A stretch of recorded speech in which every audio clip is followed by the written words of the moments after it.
bass kick.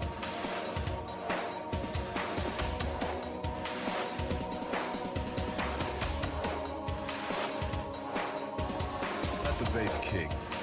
Let the bass kick.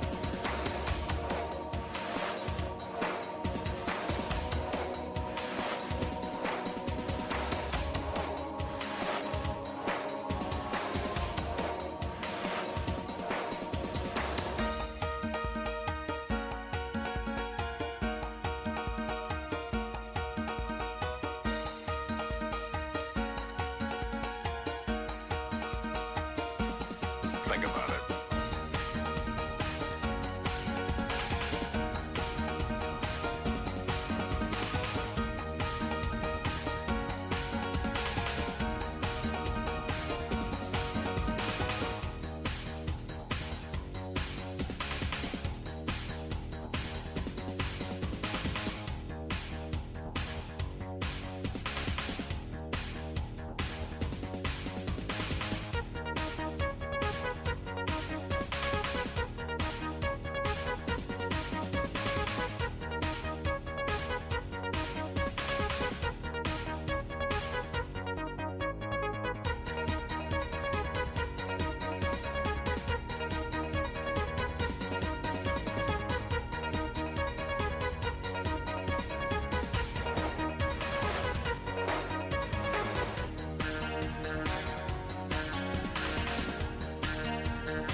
board. We have 4 planning board members serving tonight. Besides myself, there's Vice Chair Pedowim, there's James Hedrick to her left, and there's Josh Linden to my right. So welcome here, welcome in Takoma Park Municipal Center. So tonight we're focusing on the public hearing for the master plan item, Takoma Park Minor Master Plan Amendment. So thank you very much. This is just for public testimony tonight. No one has asked, I believe, for any translation, but to be help with translations, but we do, if someone needs help, we have a French, Amharic, and Spanish to help if anyone needs that assistance. So of the board members, from time to time, some may leave, but if they're only in the back and it's on, there's a television in the back that's projecting this. So if a board member's not here, they are also listening in the back. So just want to let you know that. So we'll start tonight. The project manager for this minor master plan is Melissa Williams. She'll make a brief announcement and then we'll get going with testimony. We'll bring up 5 at a time and then we'll start from there. We'll do first the in-person. Well, based on this list, is mostly we'll start the in-person and then we'll go to Takoma Park. So thank you so much for coming. We really, really want to hear your testimony. Thank you. Okay, and thank you, Chair. For the record, my name is Melissa Williams, and I am the lead planner for the Takoma Park Minor Master Plan Amendment. I'm with the Montgomery County Planning Department, Down County Planning Division. This public hearing for the Takoma Park Minor Master Plan Amendment was advertised in the Washington Times on June 26, 2023, and duly notified via hard copy and or electronic formats on or before June 30th to the City of Takoma Park, the Takoma Park City Council, Montgomery County Council, Montgomery County Executive, Montgomery County Planning Board, applicable Montgomery County departments and other public agencies, public libraries near the planned area, the residential neighborhood, community organizations, homeowners associations, and other interested parties. The public hearing is an opportunity for the Montgomery County Planning Board to receive testimony on the public hearing draft of the Takoma Park Minor Master Plan Amendment. The Planning Board will continue to take public comments on the draft plan until September 30th, and there will be a series of Planning Board work sessions beginning October 19th to incorporate public comments and review and revise the draft plan. The Takoma Park Minor Master Plan Amendment public hearing draft is an amendment to a portion of the 2000 Takoma Park Master Plan, Thrive Montgomery 2050, the county's general plan, the 2013 Countywide Transit Corridors Functional Master Plan as amended, the 2018 Technical Update to the Master Plan of Highways and Transitways as amended, the 2018 Montgomery County Bicycle Master Plan as amended, and the Master Plan of Historic Preservation as amended. I'd like to enter into the public record the following documents: the 2000 Takoma Park 2000 Takoma Park Master Plan, Thrive Montgomery 2050, the county's general plan, the 2013 Countywide Transit Corridors Functional Master Plan as amended, the 2018 Technical Update to the Master Plan of Highways and Transitways as amended, the 2018 Montgomery County Bicycle Master Plan, and the Master Plan of Historic Preservation as amended. The following supporting studies and reports are also entered into the public record: the Takoma Park Minor Master Plan Amendment Community Engagement Update Report, the Takoma Park Minor Master Plan Amendment Existing Conditions Report Presentation, and the Takoma Park Minor Master Plan Amendment Appendix. All of these documents, as well as other meeting materials and recordings, are available via the Takoma Park Minor Master Plan Amendment Project website, which is located at montgomeryplanning.org/TPMMA. I am also entering into the public record the following documents, which are attached to the agenda report for this meeting item. We have Resolution 2023-16 from the Takoma Park City Council, recommending support of the Planning Board designation of the public hearing draft of the Takoma Park Minor Master Plan Amendment, a letter transmitting the public hearing draft to the County Council President, Evan Glass, dated June 26, a letter transmitting the public hearing draft plan to the County Executive, Mark Elrich, dated June 26, a letter transmitting the public hearing draft plan to the Mayor of Takoma Park, Talisha Searcy, dated June 26, and all of these are June 26, 2023, and a proof of publication from the Washington Times newspaper ad in the paper's June 26, 2023 issue. I'd also add that the staff supports the Takoma Park City Council request that the public record remain open until September 30th, 2023 at the close of business, and that completes my statement for the record. Okay, thank you very much. So we'll have the first 5 speakers come up to the table, please. Mayor Talisha Searcy, David Reed, if he's here, Michael Duma, Carrie Ann Hamilton, and Robert Dreyer.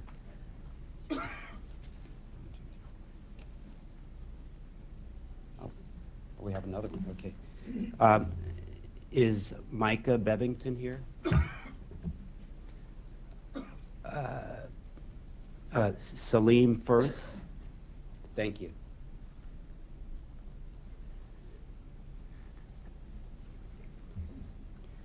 So individuals will have 3 minutes for their testimony, and groups will have 6 minutes.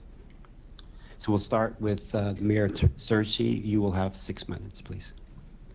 Please state your name, and then you can begin your testimony. Good evening. My name is Talisha Searcy, and I'm the mayor of the city of Takoma Park. Thank you for the opportunity to speak tonight on behalf of our residents regarding the minor master plan amendment. I also want to thank the Montgomery County planning staff who worked on this plan.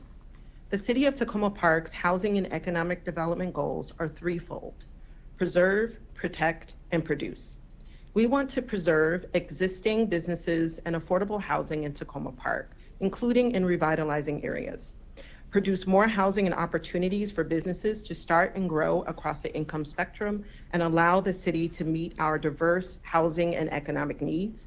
And protect renters, homeowners, and local businesses from discrimination and displacement, and our environment from destruction. With the unexpected relocation of the Washington Adventist Hospital, the Minor Master Plan Amendment opens a door for our community to realize what is needed to advance its housing and economic development goals, as well as support the advancement of vital city resources such as affordable housing, schools, parks, and municipal buildings. However, the plan needs to be revised to better reflect the city's values, as well as ensure that the plan takes the necessary steps to protect the most vulnerable among us. Resolution 2316, the council stated that the minor master plan amendment should include zoning amendments that are designed to incentivize the creation of a range of housing types, retain and improve existing affordable housing, retain existing and attract new local businesses, create new public space opportunities, and strengthen social and environmental assets. To ensure that this happens, the Takoma Park City Council passed Resolution 2023-33 and requiring the Planning Board to hold work sessions on 4 topics of great importance to the community. The first topic is the potential redevelopment of the Washington Adventist site and the Flower Avenue District. We implore you to take a closer look at the plan to examine how the development requirements, including setbacks, building heights, and step downs, lot coverage, and density of the newly proposed zoning for the Washington Adventist site impact neighboring single-family housing. The plan should reduce the scale, height, and apply appropriate setbacks of parcels adjoining Maplewood and Greenwood Avenues. Additionally, the plan should retain the green space at Hospital Hill and increase the recommended 1/2 acre central public open space. The plan should also clearly state the allowable line of development for property abutting Sligo Creek. The second topic is promoting a diversity of housing in the plan area. Like other communities, the city of Takoma Park needs missing middle housing. It is important that the plan aids in providing a diversity of housing option. The plan should recommend that any new units constructed within the plan area help meet the city's objectives of increasing the number of units the variety of housing types across the affordability spectrum that result in economically diverse communities. Where appropriate, the Maple Avenue District and Plan should encourage innovative infill development and opportunities on underutilized portions of parcels that do not adversely impact existing affordable housing. The board should also hold a work session on the public space, infrastructure, and amenities within the plan. Please examine the impact of the density proposed on access to and provision of public space, infrastructure, recreational facilities, school capacity, roads, public utilities, and healthcare. The plan should include more specific recommendations around the activation and creation of usable green space, including the activation of the green space neighboring Essex House and identification of additional opportunities for ball fields and structured play areas. The plan should also clearly support improvements in multimodal transportation, help to meet city and county climate goals, and address the current and future challenges of local vehicle traffic in the plan area. Lastly, the city of Takoma Park contains 4% of the county's housing stock, but we make up 9% of the county's affordable housing units. It is vital that we protect affordable housing in the city and demand the board hold a work session focused on protecting existing housing affordability in the plan area. Specifically, the board should examine how the plan stakeholder can retain existing housing affordability while improving the quality of existing housing. Additionally, the board should explore what protection mechanisms are in the plan to prevent displacement of current renters and ensure no net loss of affordable housing. In addition to the aforementioned work session, the city would also submit for the public record additional comments and information requests that we would like for the board to address prior to advancing the revised plan to the City Council and the Montgomery County Council. As a critical partner in future success of the plan, the city expects the opportunity to review and react to the findings of the upcoming work sessions prior to the advancement of any planning board draft. The city of Takoma Park supports the re-envisioning of the Washington Advances Hospital campus and the enhancement of critical civic, economic, and housing resources in the surrounding neighborhoods along Maple Avenue corridor. However, it must be done in a manner that enhances the quality of life of residents and is environmentally and financially sustainable. The plan is a vital step towards realizing this shared goal. Thank you. Thank you very much for your testimony, Mayor Searcy. So next will be David Reed. Thank you, Mr. Chairman. My name is David Reed. I'm an economist. I am also the president of the Long Branch Sligo Community Association, and I'm a founding member of the Community Equity Coalition that I'll be representing tonight. A fundamental controversy of the MMPA regards the urgently needed rehabilitation of the high-rise buildings along Maple Avenue. The MMPA proposes upzoning as the sole instrument to incentivize that rehabilitation process. Unfortunately, privileged use of that instrument disregards two basic economic facts. One, upzoning does not mobilize private sector investment without raising the cost of housing. Private investors need a robust, stable return on their investments. Rent increases, hence, are inevitable. Second, upzoning does not promote renovation without major dislocation of tenants unless accompanied by public financing. Absent such funding, displacement of many vulnerable families is inevitable.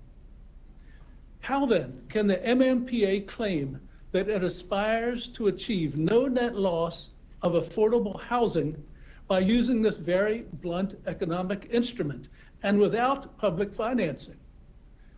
Further, even a cursory reading of American urban change over the past 5 decades highlights how upzoning has been a privileged tool in displacing hundreds of thousands of low-income families, largely brown and black, from urban centers. I therefore propose 2 steps to try to address this important challenge. One, that the Maple Avenue District be severed from the MMPA so that construction of urgently needed housing in the Flower Avenue District can move forward expeditiously.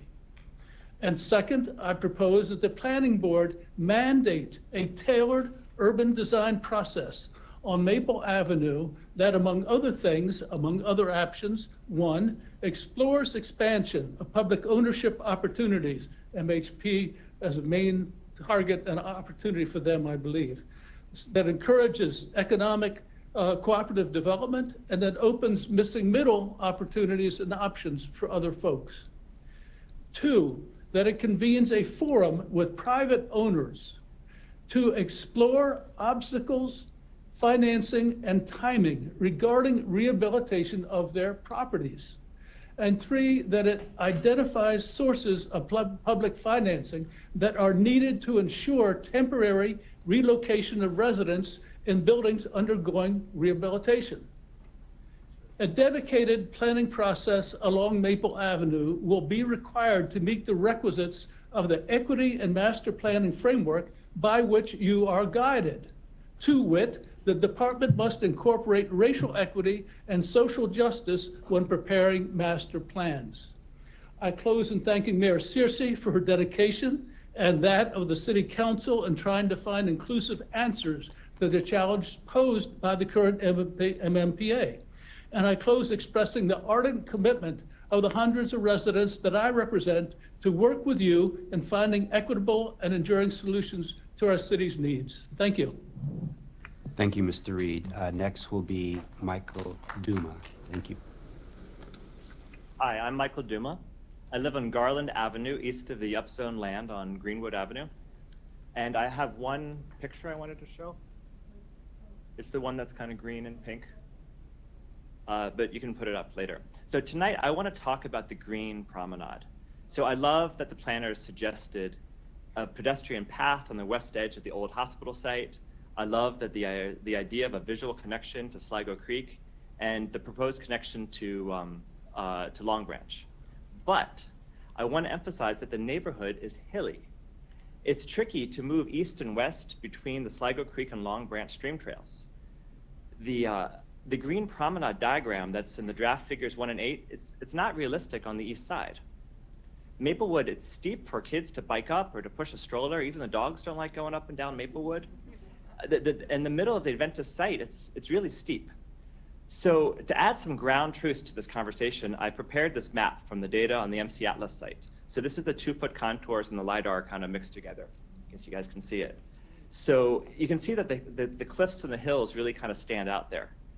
So if there's a diagram that's like this, it helps you know what routes are going to make sense and where they don't make sense. And my request is for the county planners to make a map really similar to this so that we can see where the bike should go, where the walking should go. I'm happy to share my map. GIS department, I'm sure I can make one. So how do you go up a steep hill? Well, you don't go up a steep hill. You use switchbacks. That's what people do when they're hiking. And so I'm proposing a route that kind of weaves back and forth. And so I want to make this suggestion. And so looking at this map, you can't really see where folks are sitting, but on the top edge, there's a dotted line that goes along Maplewood. That's the one that I think is unrealistic. There's also one that just kind of arches right through the middle of the property. And maybe that was a concept, that line. I don't think that's realistic either. So what could happen? So we could extend from the bridge that's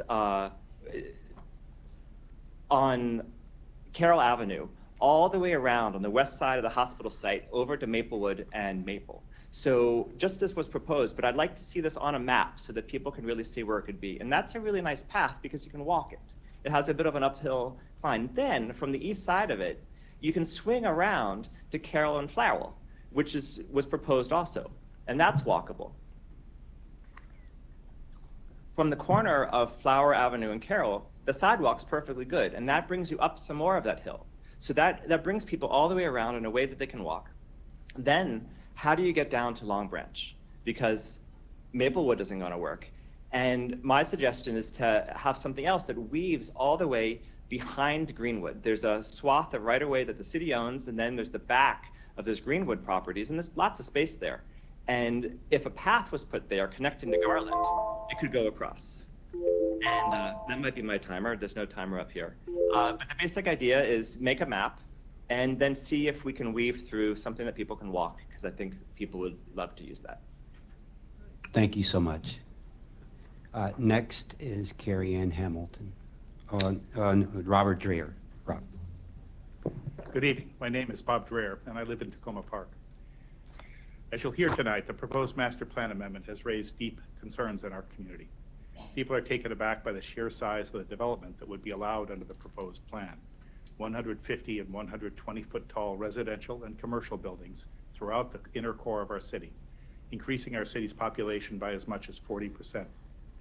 People are apprehensive that the economic incentives provided by this massive upzoning will lead to replacement of existing, highly affordable apartment buildings along Maple Avenue, displacing residents and destroying the most affordable and diverse neighborhood in Montgomery County. People are concerned about environmental impacts from all this construction, including stormwater, climate impacts, and harm to our parklands along Sligo Creek. And they're worried about what this huge increase in our population will do to traffic, schools, and other infrastructure. What's striking to me is how little we actually know about the consequences of this plan. We do not have any environmental analysis, any analysis of stormwater impacts, any traffic studies, or any socioeconomic analysis of the impacts of upzoning on existing buildings and residents. There's been no apparent consideration of alternative approaches to planning for this vital area of our city. Zoning schemes with lower building heights and less density, for example, or zoning schemes that focus on the Adventist Hospital site and defer changes to Maple Avenue. As someone who spent much of his career working on planning for federal lands and resources, I find this astonishing, frankly. Federal decision-making for land development is governed by the National Environmental Policy Act, which requires thorough analysis and public disclosure of potential environmental impacts at the proposal stage, and consideration of alternative approaches that would cause less environmental damage. It requires transparency and public involvement throughout the planning process. Although the NEPA process doesn't eliminate disputes over proper management of federal lands, it ensures informed decision-making, and it can lead to development of alternative approaches that can win broad public support. I think the planning board should follow that model here. I know NEPA doesn't apply to you, but the reasoning of NEPA to look before you leap seems eminently sensible. So I think you should direct your staff to study the potential environmental, climate, and socioeconomic impacts of the proposed plan, and compare those impacts to alternative approaches that establish lower building heights and less density, and that separate out Maple Avenue from the current plan. And you should disclose those studies and the alternative approaches to the public, and take more public comment before voting on a plan. I know this will require effort and take some time, but it will provide the information that our community and you need to understand the likely consequences of this major change to our city. We can't afford to simply sign a blank check for developers. And it may help bring people together around an approach that promotes new, affordable housing in our city without endangering the environment and the welfare of existing residents. Thank you. Thank you, Mr. Dreher. Next is Salim Firth. Thank you, Chair and Commission members. I appreciate your time. My name is Salim Firth. I'm a Takoma Park resident and an abutter to the current plan boundary. I'm also a housing economist. The land directly behind where I live is already zoned for 100-foot height limits, as is much of the Maple Avenue corridor. So there isn't really an upzoning going on here. I understand the county is, updating the zoning. I'm fine with either way. What's important to me as an abutter is that as that building, which is already not great structurally, as it reaches the end of its natural life, that the condominium owners can responsibly take action to rehabilitate or replace the building in a way that doesn't leave a vacant structure, waiting for variances, waiting for appeals, going through a messy process because the zoning is not clear and permissive. So my interest is in having clear permissive zoning that maintains the existing high height limits and allows us to continue to have tall buildings on the Maple Avenue corridor. I'm also very concerned about the rising cost of housing in Takoma Park. On my block, houses now go for about $1.5 million. My brother, 2 years ago, looked to move to Takoma Park with his growing family, and it was just unrealistic. Nowhere in the city could he afford to buy a house. And the only way, we know the status quo zoning has brought us here. So we know how to get where we are, and that's what we've done so far, which is to put shrink wrap zoning over almost all of the city. The only way to bring down housing costs and to make space for new neighbors is to build more housing. There's no amount of rearranging the deck chairs or studying things that is going to make housing more affordable, and no number of restrictions that is going to add units in Takoma Park. The Adventist site, which is really the core issue here, is the only one of its kind in Takoma Park. There's no other site. If we decide to make this a park, we're not going to build housing somewhere else. There's nowhere else, anywhere near the core of Takoma Park, that could house a significant amount of housing. If we fail here, then new people can, as now, only move to Takoma Park by outbidding, buying out, or displacing someone else. That's the status quo. Thank you for considering this amendment, and I support it in its current form. I look forward to the improvements, but I really hope that you don't back down from the core of the plan, which is to allow significant amounts of dense housing at the Adventist site. Thank you. Thank you, Mr. Firth. And thank you, all of you, for coming, and we'll call up the next 5 people. So the next is Ann Hollander in here? Aaron Sayadian, Naomi Edelson, William Hernandez, Frank Demaray, Jacqueline Moore, Rachel Hardwick, Susan Miller. It looks like several of the people you're asking about are online, if you'd give them a chance to respond. Oh, okay, I'm sorry. You might want to just start over at the beginning. Yeah, I'll start again. So is Micah Bevington online?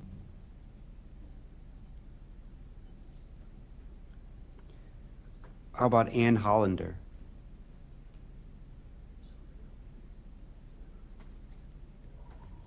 Naomi Edelson? Oh, there he is.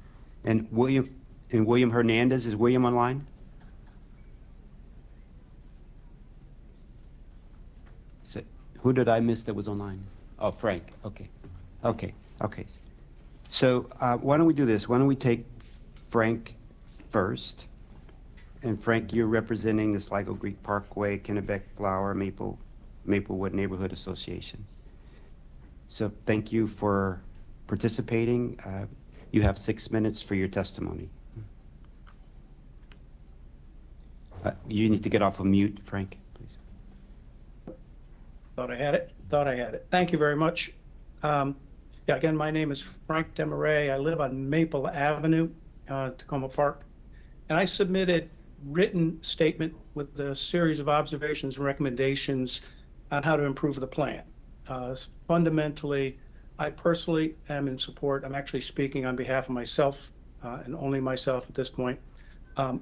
But the plan is well aligned in its stated objectives and intentions with, I think, the Takoma Park community, Takoma Park City values, and what that city is intending when it advanced this idea. The one thing I do want to speak to this evening that I highlight in that written submission is that the minor master plan, as the first plan under the new Thrive general plan, speaks to and stresses the importance of preservation of existing affordable housing. Takoma Park has a rent stabilization structure that for the past 40 years has protected residents from rent increases exceeding inflation. It's created an extraordinarily mixed income and diverse community where significant percentage of the population in each of our racial and ethnic categories at the median incomes for those categories can afford the median rents in Takoma Park. That doesn't exist anywhere else. Our rents are 20 to 30% lower than adjoining areas and countywide averages. It's critical for the county to recognize that when you create this level of density, the plan as it's proposed, particularly on the occupied parcels, increases the incentives and the likelihood of redevelopment, which is the purpose, create new units. But every single redevelopment will result in the elimination of affordable housing. That the 12.5, even if you went to 15% MPDU, redevelopment will eliminate significant majority of the affordable units on those sites. And that's because any new construction is going to be looking to rents that are substantially above market averages and above the current rents in Takoma Park. And that the county has recognized this, stresses it in all of the plans, but has not provided in the minor master plan any structure, any requirements, any limitations that would really protect existing residents. And the county has done that, planning has done that in the Veers Mill Corridor plan, particularly on the Twin Brook property. It's provided that for 5 identified properties in the Silver Spring Business District and adjoining communities plan. And in the Takoma Park Minor Master Plan, the plan needs to adopt no net loss. The county can and should protect the numbers of existing units with a requirement that when a property with affordable units is redeveloped, and with the Takoma Park rents and the rent stabilization, it's well documented, the rents, that the replacement units should include 1-for-1 replacement of those existing units at a minimum. As someone in the affordable housing industry, I fully appreciate the impact, the costs, et cetera. But also as a member of this community, recognize the absolute value and actually irreplaceable value. So even though we have restricted units that are 20 years or better in terms of the restrictions, at some point those expire. A significant number of unrestricted units. And every redevelopment that produces desired new housing will, by definition, replace. So if you have a 101 unit building and you could build 250 units on that site and you replace it with 12.5 MPDUs, that's 32 units. 101 affordable units would be lost, 32 replaced at MPDU rents above the existing rents on that property. It's doable.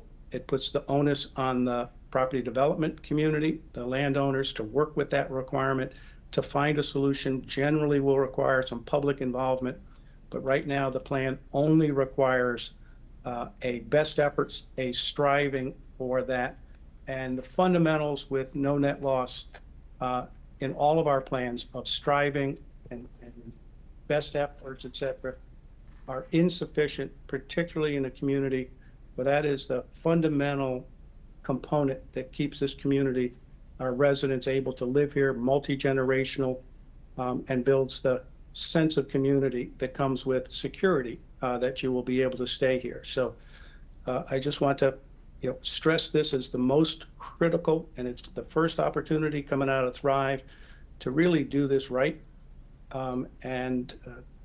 The fundamentals here are you either do or do not. Try is not good enough. So thank you very much and leave you with that. Thank you, Mr. Damiris. The next person will be, is it Aaron Sayedin?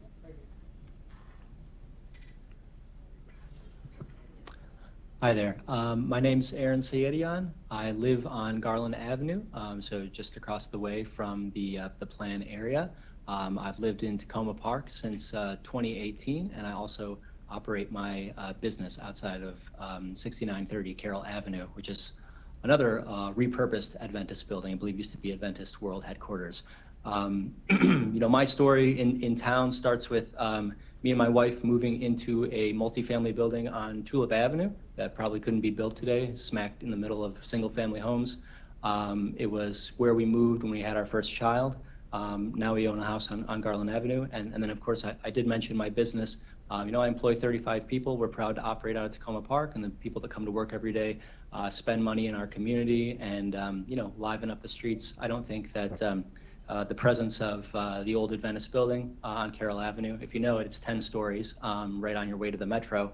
I don't think it takes away or detracts from anything on Willow, Maple, Tulip. These are all iconic Takoma Park streets, people living kind of beautiful Takoma Park lives. So anyway, when I think about the proposed plan, I really don't have many quibbles. If it has more kind of commercial land, I think that's great. If it brings more multifamily housing into the city, I think that's wonderful. I think about how those kind of things have impacted my life for the better, and how if we build more of it, it'll impact more people's lives for the better. I know that some folks have kind of mentioned traffic, stormwater, affordability. Those tend to be, I think, the key things that people are worried about. From my perspective, the plan as proposed would address all of those things instead of create more issues. Would not. Please be respectful. Please be respectful. You can talk later. Anyway, stormwater, it's an inactive site right now. Me and my son play on the hills, and he loves, when I drive through the parking garages, it's a bunch of impervious surfaces. I can't imagine that this kind of crumbling campus manages stormwater better than something, newly construed and newly built. In terms of traffic, if I got to fill a prescription at CVS, I hop in my car, I drive down either to Old Town or New Hampshire Avenue CVS. If there were things that I could walk to, I'd walk to them. So that gets me out of my car. That reduces traffic. And in terms of affordability, I mentioned I am a businessman. I believe in supply and demand. I agree with Mr. Firth, who spoke before me. I think that building more housing is the way to have cheaper housing, and also, smaller size housing, right? Part of the affordability of apartments is just that they're not as big. And so we need all kinds of sizes, apart from just supply and demand, in order to have affordable options in Takoma Park. So lastly, I just want to highlight, Mayor Searcy mentioned the City of Takoma Parks Council passed a resolution supporting this. From my perspective, the last two elections in Takoma Park for the mayoralty were referenda on development. I think that those are very democratic avenues that feedback has been solicited, and I hope that we don't get bogged down in endless process on weeknights when I think the people of Takoma Park have already spoken. Thanks. Thank you, Mr. Siedian. Thank you for your presentation. Next is Naomi Edelson. Hello, I'm Naomi Edelson. I'm a wildlife biologist by trade, and here's my binoculars to prove it, my beat up binoculars. I live at 716 Erie Ave in Ward 5, 1 block from the hospital, 2 blocks from Sligo Creek. I am for the development of the hospital grounds to be more like what Walter Reed is. I'm here to raise grave concerns about the density and height of the plan. It's very much an overreach, and I'm very worried about the worst case scenario. I love Takoma Park. We moved here in 2010. I especially love Sligo Creek. It's the heart and soul of Takoma Park, and people of all stripes and backgrounds use it extensively. I walk and bike along it every day. The path is so busy that I bike on the street, and I actually fell on it today, but I didn't break my arm, but it's a little bruised. But this Sligo Creek is beloved. And I just want to say, as an example, tomorrow Eve, as some of you may know, is Rosh Hashanah, which is a time of reflection and renewal to Jews, myself. It's a tradition where you throw bread into a body of moving water and express regret for your sins. But I don't put bread in Sligo Creek because I know, as a wildlife biologist, it hurts the fish, the turtles, and the ducks, of which all live there. I use little broken up leaves, which there are plenty. And I just want to say, Sligo Creek, people don't realize it. There are kids playing in it. There are dogs drinking out of it. It is an unhealthy creek. And it used to be worse. It has had so much county money and other funds put into it that it has gone from 3 species to now 15 or more. It's getting better. I saw a bald eagle there. I didn't have my binoculars, but I knew what it was because it's easy. And I've seen fish and ducks. And I love it so much that I applied for county grants, which I got from Rainscapes and DEP, which is right in this building, to help congregations remove impermeable space like lawns and put in native plant gardens to slow the flow of stormwater runoff and help people and wildlife. And it turns out that Takoma Park section of Sligo Creek is the most degraded. And the county, as you know, manages it, but it's the city that's contributing to it. More density, which height increases density, more density is going to lead to more traffic, more lawns, more impermeable pavement, more poop, which is one of the biggest problems, that dog poop, and it's going to create more degradation. I think Takoma Park, Sligo Creek is the heart and soul, and we need to keep it that way. We need to keep this beautiful place that's important to us spiritually and physically and emotionally. And I wish you all a sweet and healthy, happy new year. And I wish that for Sligo Creek. Thank you. Thank you, Ms. Edelson, for your testimony. Next will be Jacqueline Moore. My name is Jacqueline Moore, and I am a resident of Takoma Park. In Takoma Park, we have a historic Black community that's dealt with the consequences of racism throughout the history of the city. In the short film produced by Historic Takoma Incorporated, They Called Him Mr. Lee, Mr. Cedric Boatman discusses how he felt to be tolerated but not accepted by the white residents of Takoma Park while growing up. When Black residents wanted a playground, they were told by the city council to clear the land and raise the needed funds themselves. The playground was built in the early 1950s, but by the mid-1950s, it was seized by the city to be used for the Department of Public Works. There are still some Black residents today in 2023 who feel tolerated rather than accepted despite our city council's stated priority of being a welcoming community. We also have a community of people along Maple Avenue, many of whom are recent immigrants to the U.S. The buildings they live in may not possess the same kind of cultural and historical touchstones that are present in Victorian houses and bungalows. I don't live in one of those, throughout Takoma Park's historic district. But these residents bring with them their rich histories and traditions. The residents in lower income housing along Maple Avenue have gone through severe economic stress caused by the 2008 recession and the housing crisis and the COVID pandemic. Most of the people who live in the apartment buildings will not be returning if they are pushed out of Takoma Park. Recent immigrants are in danger of having their lives upended once again. The fabric of our diverse city will be irreparably torn asunder. Valerie Babb, author of Black Georgetown Remembered, stated, "Bettering an environment is about bringing your best self and welcoming the diversity in others." The displacement of Black families from Georgetown to Anacostia in the early mid-20th century is just one example of the harmful effects of gentrification in the DC, Maryland, Virginia region. This is not a history that I wish to see repeated, especially not in Takoma Park. I ask you, what exactly in the minor master plan for Takoma Park betters our environment and protects diversity? Are you, the planning board members and the planning board staff, bringing your best selves and welcoming the diversity that currently exists in Takoma Park? The people who live in the MMPA area now have a history too. We just don't know it. Isn't it time we try to find out, recognize it, and honor their history too? Most importantly, when will we validate their worth to our city and do everything possible to make sure that they get to continue to live in Takoma Park? Please sever the Maple Avenue corridor and the municipal corridor portions of the MMPA. These parts of the current plan can be revisited once we see what happens with the Washington Adventist Hospital site. History will remember our names, our words, and our deeds. Thank you. Thank you, Ms. Moore. Next is Rachel Hardwick. Thank you. I'm Rachel Hardwick. I live at 7400 Flower Avenue, Takoma Park, which is 2 blocks from the hospital site and the corner of Carroll and Flower Avenues. I am in favor of housing at the hospital site and recognize, as we all do, that Montgomery County needs more housing units, especially for people who need middle income and affordable housing. Nevertheless, I am very concerned that the proposed zoning changes will add far too many units to the hospital site, making our schools even more crowded and traffic and pollution in our community unsustainable.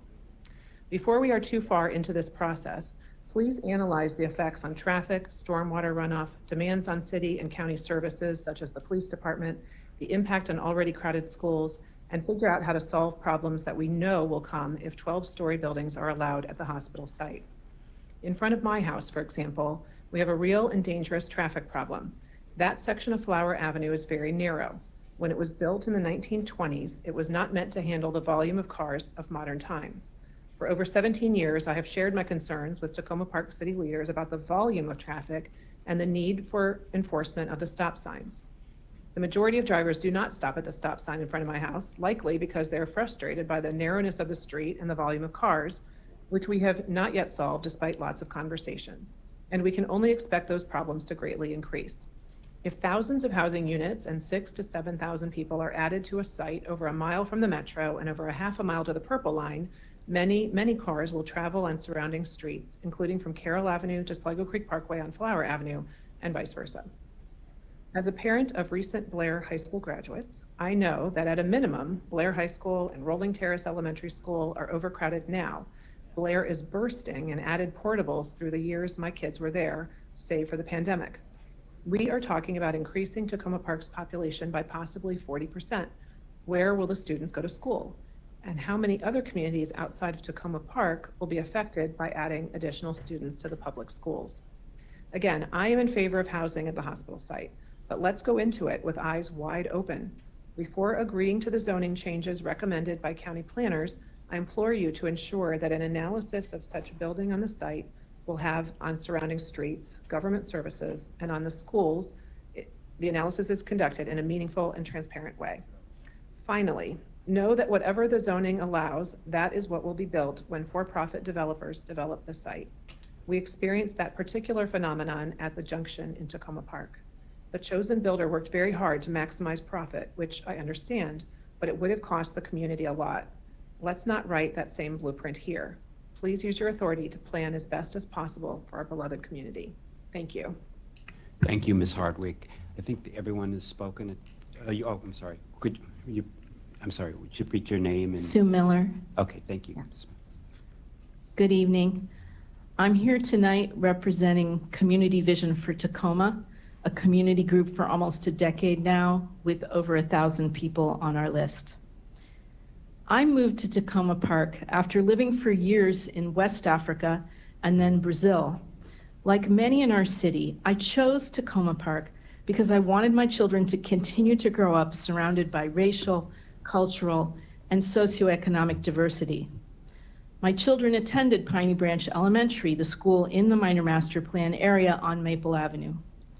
At Piney Branch, they were part of a student body made up of equal proportions of white, Latino, multi-generational Black American students, and students from African immigrant families. As the Piney Branch PTA president, I got funding to enliven the front of the school facing Maple with the murals that are still there. There's a photo highlighting them in your plan draft, I think. And we waged 2 successful city and county battles to save the unique public pool on Maple behind the school.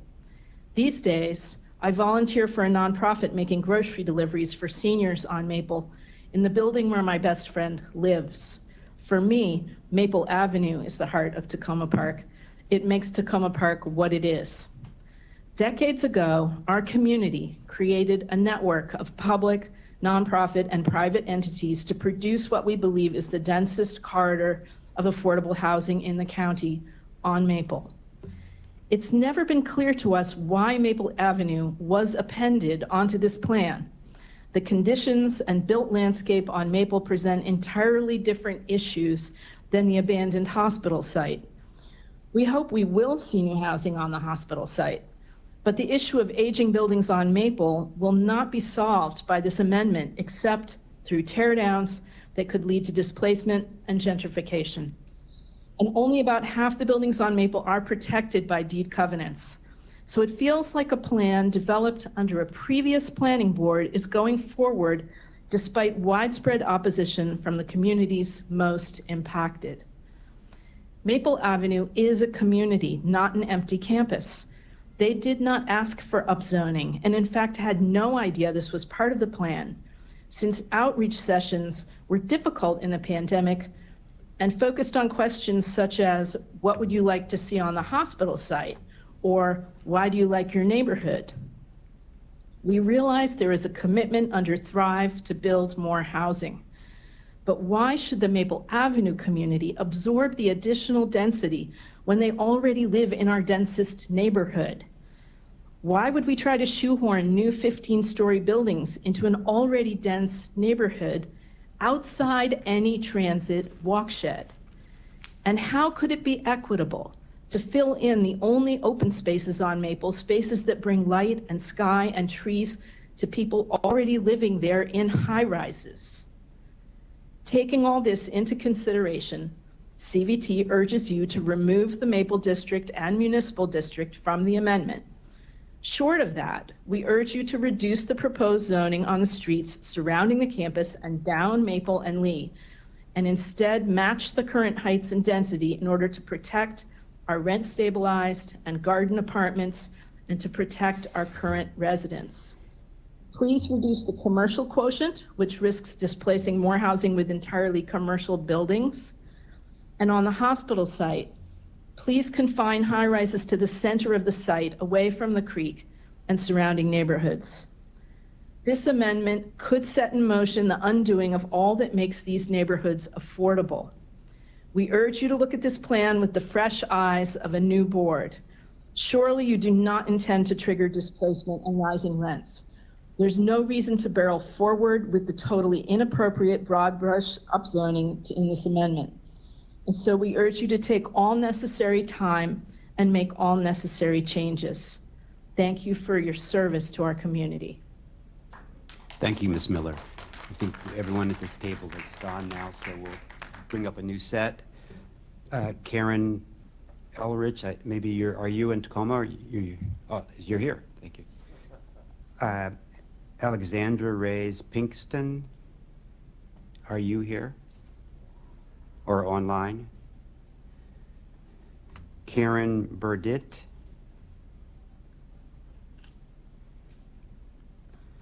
Stuart Banas, Weymouth Spence, Jason Klein. Stuart Banas is here. This is Stuart Banas online. Oh, Banas, okay. Tom Hildy. Well, hold on, please. Tom Hildy, are you? You already called my name. And we're not ready for you yet. I'll call you. 1 second, please. Why did you call me?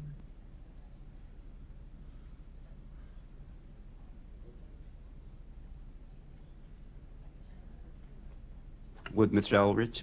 Karen Elrich. Yes. Yeah. Hello, my name is Karen Elrich, and I live in Takoma Park. My home is just outside the area addressed by the minor master plan. I appreciate the opportunity to address you today regarding the minor master plan for our community. My concern lies in the absence of an equity analysis within this plan, particularly as it pertains to the potential upzoning of Maple Avenue, an established low-income neighborhood with valuable affordable housing. I question why this street was included into our need to rezone the hospital, and I would prefer that it was dropped from the plan so that the residents on Maple Avenue could be more involved in the actual planning of what happens in their neighborhood. But if we keep it in the plan, it is essential for us to consider the long-term impact of any of the decisions made here. Without a comprehensive equity analysis, we risk opening the door to unintended consequences for the Maple Avenue residents. The upzoning of this area may lead to gentrification, displacing vulnerable families who have called Maple Avenue home for decades. Equity should be at the forefront of our planning process. We must ensure that any changes made benefit all members of our community, especially those who are economically disadvantaged. This includes preserving affordable housing options protected by rent stabilization and protecting the character of neighborhoods like Maple Avenue. I urge the board to prioritize an equity analysis as an integral part of this master plan to ensure that our decisions lead to inclusive, sustainable, and equitable development. I'm concerned about why the board does not have to have a policy on having an equity analysis for all their plans, and would like to know your rationale for not having this policy. Thank you. Thank you very much. Next is Karen Burdett. Yes. My name is Karen Burdett. I am the Vice Chair of the Historic Preservation Commission for Montgomery County, and tonight I'm speaking to you on behalf of the Historic Preservation Commission. On May 10th, 2023, the Historic Preservation Commission received a briefing from the Planning Department's Historic Preservation Office staff on the Takoma Park Minor Master Plan Amendment. The Historic Preservation Commission regularly provides comments to the Planning Board on master plan updates which impact historic resources or include significant historical elements. The plan proposes the historic designation of several important resources through a concurrent amendment to the Master Plan for Historic Preservation. As part of HPC's role and responsibilities under Chapter 24A of the Montgomery County Code, I am pleased to offer the Commission's recommendations to the Planning Board. The Historic Preservation Commission recommends that the Planning Board list 3 individual properties in the Locational Atlas and Index of Historic Sites, and recommend that the County Council designate the properties in the Master Plan for Historic Preservations. The 3 properties we're going to talk about are the Hefner Park Community Center at 42 Oswego Avenue, Crestview at 7625 Carroll Avenue, and the Sligo Seventh-day Adventist Church at 77 Carroll Avenue. The Hefner Park Community Center was built by Takoma Park in 1959 as a segregated recreational facility for the city's Black residents. The building and park are the results of decades of advocacy by the city's African American residents to demand recreational outlets for Black children in the years preceding the county's 1963 Public Accommodation Law. The Hefner Community Center satisfies 3 designation criteria. 1A, it is a historic resource that has character, interest, or value as part of the development, heritage, or cultural characteristics of the county, state, or nation. The Hefner Park Community Center is associated with the development of historically Black neighborhood of the Hill within the city and the community building efforts of the residents. Residents of the Hill worked for decades to meet the community need for recreational outlets and outdoor gathering space, and Hefner Park served as the social and community needs that were unmet due to racial segregation. It survives as a representation of these critical institutions and the development of the Black community. The Hefner Community Center is also associated with the leadership and advocacy of Lee Jordan, who is recognized by the city of Takoma Park as one of the most influential residents in the community history, and it provides a direct link to Jordan's broad community leadership as well as his particular emphasis on the importance of recreation. The Hefner Park Community Center also stands as a reminder of racial segregation and discriminatory public policy in 20th century Montgomery County. And the center was one element in the landscape of segregated recreational facilities within the city of Takoma Park and the county at large. Moving on to the Sligo Seventh-day Adventist Church. The Sligo Seventh-day Adventist Church is a 3-story, wedge-shaped, streamlined, modern building of steel frame construction built between 1942 and 44. The church is significant as the home of a progressive congregation within the global Seventh-day Adventist Church and as an excellent representation of the streamlined modern style. The project satisfies 3 designation criteria. The Sligo Church reflects the growth of the Adventist community in Takoma Park and holds significance as the site of pioneering advances towards racial integration and gender equity that are distinctive within the Adventist faith. Through the mid to late 20th century, the Sligo Church acquired prominence for desegregating church membership before national church leadership was prepared to do so, and for ordaining women as ministers in direct response to a globally adopted Adventist policy against this practice. It is also an excellent and distinctive example of streamlined modern architecture. Architecture J. Raymond Mims' design employs defining features of the style, and the church exterior is predominantly composed of smooth panels of Indiana limestone with limited ornamentation and embellishment.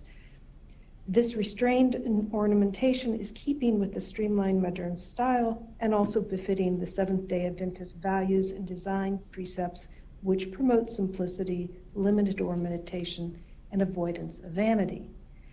The Sligo Church also occupies a prominent location at the corner of Flower and Carroll Avenues. And the other property is Crestview, a 2-story craftsman-style bungalow built to house leadership of the Adventist Church. And in particular, it was the home of Dr. Daniel and Loretta Kress, who acquired the property in 1918. The Cresses were prominent Adventist medical missionaries and physicians who promoted faith-based healthcare. And the home is also a significant site of women's history for its association with Dr. Loretta Kress, one of the earliest female licensed physicians and surgeons in Montgomery County, and a leader of obstetric care in the early 20th century. Thank you. Thank you very much. I think Mr. Spence.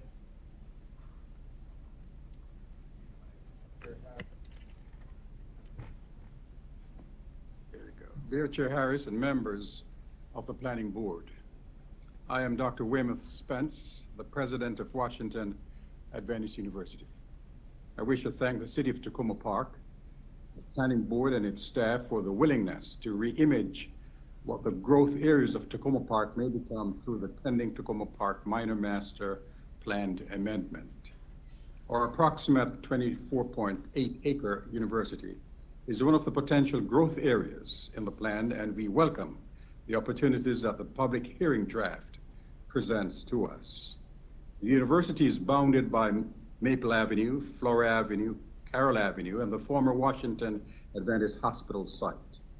We have been in Takoma Park since 1904 and I have been president since 2008. The university is owned by the Seventh-day Adventist Church and offers a quality education to students of different faiths from around the world. There are currently a little over 600 students enrolled, with our highest enrollment ever of 1498 in our undergraduate and graduate programs. During my tenure, I have put together a leadership team that elevated and transformed the former Columbia Union College to university status, and is continuing to build on the legacy of former presidents to elevate the university's standing to one of international distinction. This is the right time and the right team for the university to capitalize on the opportunities that the Minor Master Plan Amendment presents. When the amendment was first introduced, the university partnered with our longtime affiliate, Adventist Healthcare, that controls the 17.4 acre former Washington Adventist Hospital campus to the west of the university. Together, we wanted to envision how our combined portion of the mini master plan area could grow to address current and future university needs. We also understood that the combined campus could help address area-wide housing, recreation, and connectivity opportunities if the plan were done correctly. I'm pleased that public hearing draft has recognized the need to rezone our university property and the former Washington Adventist Hospital property to a more flexible zone that also respects the building environment outside of the campus. Under its current zoning, the university must make comparison to other similar sized universities. The CR zoning recommended in the public hearing draft provides the critical flexibility for the university to grow as needs and funding will allow. The zoning further accommodates some creative housing and connectivity opportunities that could certainly invocate the area. These changes present transformational opportunities for the university to ensure it may continue to support and attract students for many more decades at the current location. We also look forward to discussing other recommendations in the public hearing draft that are currently unclear or may not align with our future vision. These matters include the proposed study to designate the university as a National Historic District. We also have concerns about the green permit recommended alongside Maplewood Avenue and into the campus. The limited right-of-way and grade challenges associated with these improvements should be reviewed closely to ensure a realistic outcome for this aspirational vision.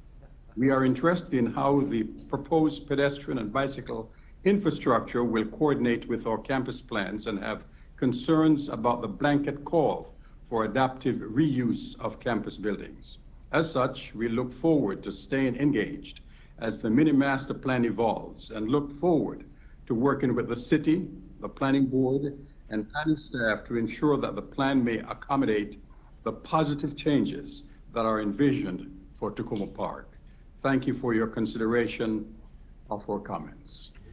Thank you, President Spence. We appreciate your comments. So next we have Jason Klein.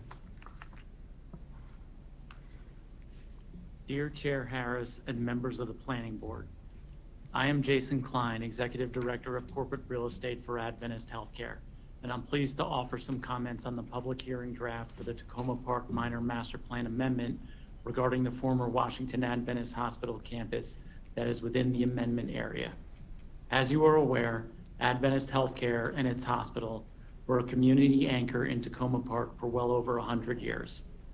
In order to provide better regional access to healthcare, Adventist Healthcare made the difficult decision to relocate the hospital to the White Oak area of Montgomery County.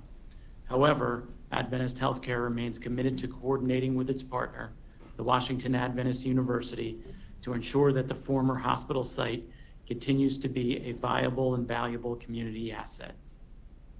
The public hearing draft is a great start to repositioning the campus for its next phase, in which it may continue to solve pressing community needs such as housing, open spaces, and neighborhood-serving amenities. The former Washington Adventist Hospital property is 17.4 acres and is located east of Sligo Creek between Maplewood Avenue and Carroll Avenue. The Washington Adventist University flanks the eastern edge of the property. The former hospital campus currently contains the aging hospital structure, which will be removed, and a medical office building that will remain. I note that the medical office building along Carroll Avenue is independently owned and operated, and any new development on the site will need to accommodate the existing structure and its established access routes.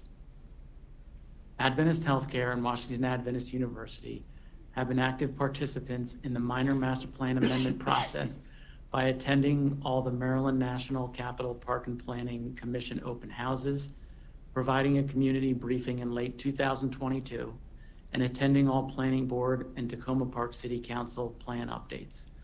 We were impressed by the efforts that planning staff and city staff have made to engage Takoma Park residents and incorporate their feedback in the public hearing draft. The resulting land use and zoning recommendations for the hospital property in the public hearing draft respond to community comments by providing flexibility and density to achieve the desired outcomes of housing, central gathering places, and trail connections within the property. The public hearing draft also accommodates the dedication of Sligo Creek parkland from the hospital property in a manner that supports redevelopment through the density capture and other regulatory credits associated with the to-be-dedicated park area. Other recommendations in the public hearing draft meet laudable planning objectives, but currently lack the flexibility to respond to a likely piecemeal build-out with unknown future market conditions. These include the following: a requirement for redevelopment to occur under one sketch plan, dedication of significant Carroll Avenue right-of-way, a publicly accessible pedestrian path overlooking Sligo Creek Park, and retention of the crenellated stone walls along Carroll Avenue. Such recommendations should be refined to address conditions in which the recommendations are infeasible or cannot be met due to design or cost constraints. Adventist Healthcare will continue to remain engaged in the minor master plan amendment process to address these issues and ensure that the former hospital property will remain a community anchor well into the future. I close by commending the Planning Board and the Takoma Park City Council for undertaking this minor master plan amendment effort. It has the potential of addressing pressing city needs within an environment that is welcome and accessible to all city residents. Adventist Healthcare is proud to be part of this important process. Thank you for your consideration of our comments. Thank you so much. I appreciate it. So next will be, is it Tom Hildy? Hi, thank you, Board, and thank you to the Chair. I'm speaking as a resident on Greenwood Avenue, just outside of the Takoma Park city boundaries, and right next to Washington Adventist University in Montgomery County District 4, the Flower Avenue area. I'm a professor of environmental and climate policy and sustainable development. And I've committed my life to the kinds of issues and values that are in the documents that we have thus far. Our community, however, was not consulted on this plan at all. And I don't know anyone who reads the Washington Times, although we'll be directly impacted. Our community is already zoned for multifamily residences, which renders the community economically and ethnically diverse already. more than most, or if not all of Takoma Park, apart from the Maple high rises. We have a welcoming neighborhood of nurses and construction workers, scientists and artists, government workers and homemakers, students and teachers, young families, and retirees. It's a community of people committed to the public good. Our community is friendly, tranquil, and eminently walkable already. It's home to diverse flora and fauna. It also has a deep history, like other parts of Takoma Park, reflected in the land, in its residents, and in the homes themselves. It's therefore a socially, historically, and ecologically important neighborhood. This is the kind of community that many others aspire to. I have a few points. One, scholarly research on upzoning is at an early stage and the results are inconclusive. It can lead to more diverse communities. It can also lead to accelerated gentrification and displacement. The plan doesn't speak to the risks of upzoning and frankly seems unaware of them. Two, a separate study commissioned by Takoma Park in 2017 found that a key weakness of its planning is that subsidized multifamily properties are not dispersed throughout the city. On the studies map, one sees that Ward 5 and our area are already dense in such properties, while Wards 1 and 3, for example, have little or zero subsidized rent-controlled multifamily property. This plan doesn't address one of the city's own weaknesses. Three, the proposed development is portrayed as green. However, the rezoning allows for much taller buildings, as we've heard, and much larger footprints. This extends beyond the hospital. The rezoning extends to Greenwood Avenue, which has hardly been mentioned here at all, which entails destroying green spaces. More construction requires processes and materials along the supply chain that are leading causes of carbon emissions globally, no matter whether the final product is designed to attain LEED certification. We haven't seen a comprehensive environmental and climate analysis and accounting of the proposed development. That would include GHG emissions not only from operations, but also the supply chain, land use change, and the loss of green space. One last point. Our neighborhood's character is defined by its green spaces and wildlife habitat. The diverse wildlife uses the green corridors between Sligo Creek and Long Branch Creek, extending beyond Takoma Park City. This includes the woods and green areas at the corner of Maple and Maplewood, the undeveloped area between Greenwood and Garland Avenues, which has been mentioned, and other green spaces needed for safety, raising offspring, and food. Dense construction, more traffic, more runoff, and more people will clearly impact wildlife in the neighborhood, but there has been no wildlife impact study. Mr. Hilda, could you wrap it up, please? Okay. I'm sorry? Another 15, you had, what is it, 3 minutes? Yeah, you've exceeded your 3 minutes. Take another 30 seconds and please complete your. I'm concluding right here. Adding 3,500 new residents and increased commercial and residential traffic in our community with inadequate understanding of the broader economic, environmental climate, and community impacts of upzoning does not seem terribly responsible to me.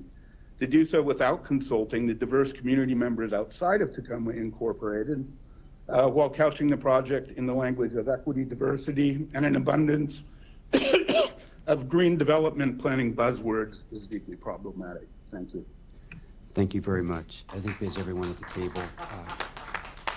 We'll go back to, is it Micah Bevington, who's in Takoma Park?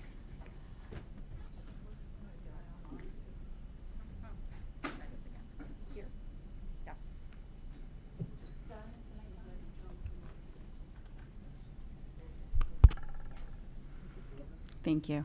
I'm sorry that I missed my call before.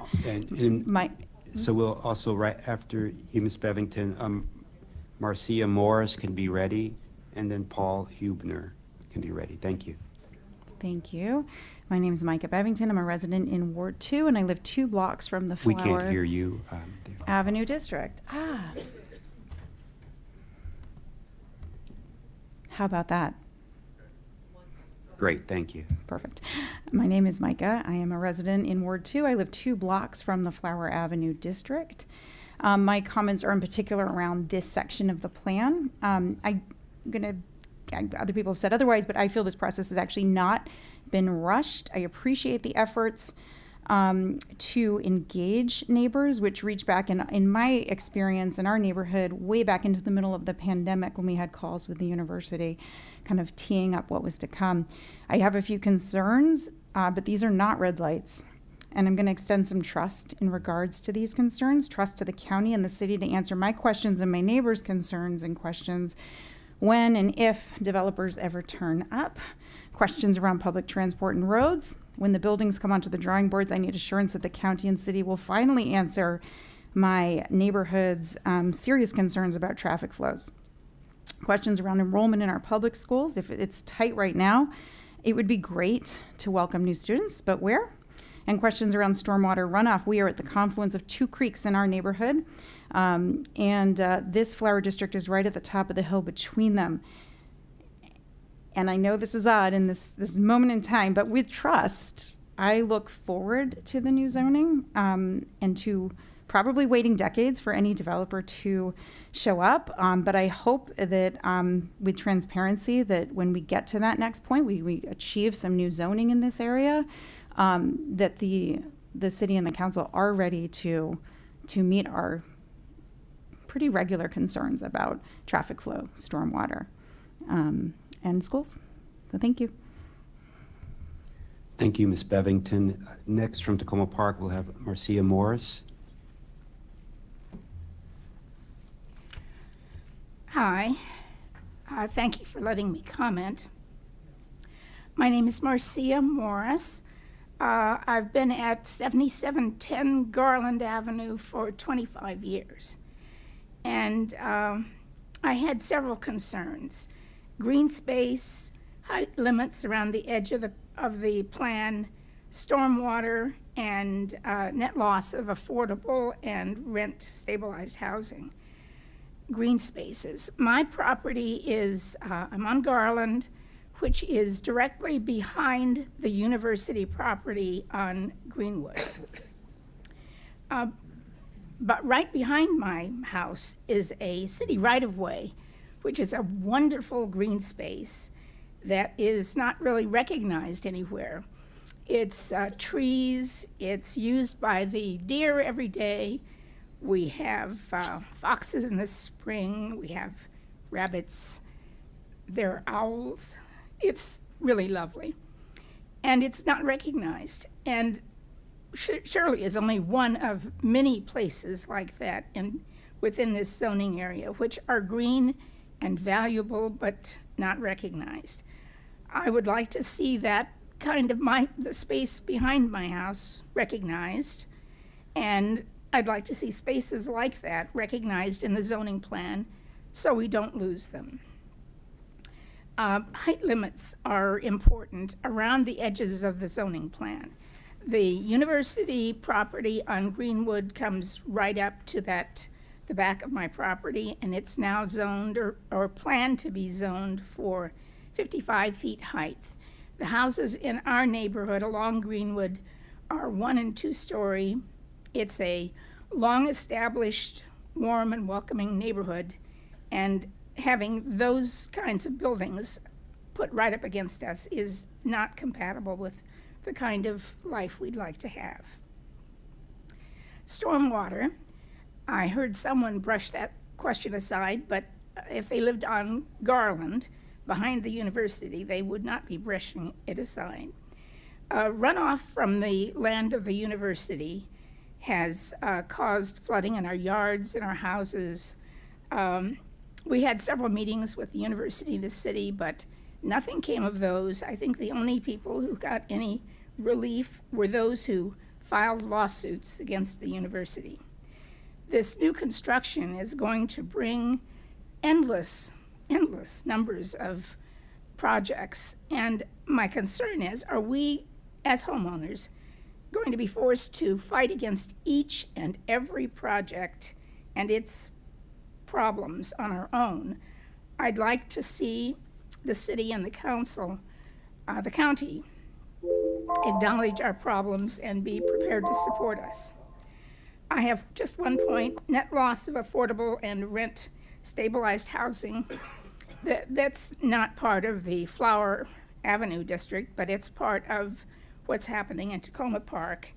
And I would like to see there be a requirement that there is no net loss of that kind of housing. Thank you. Thank you, Ms. Morris. And next will be Paul Hubner.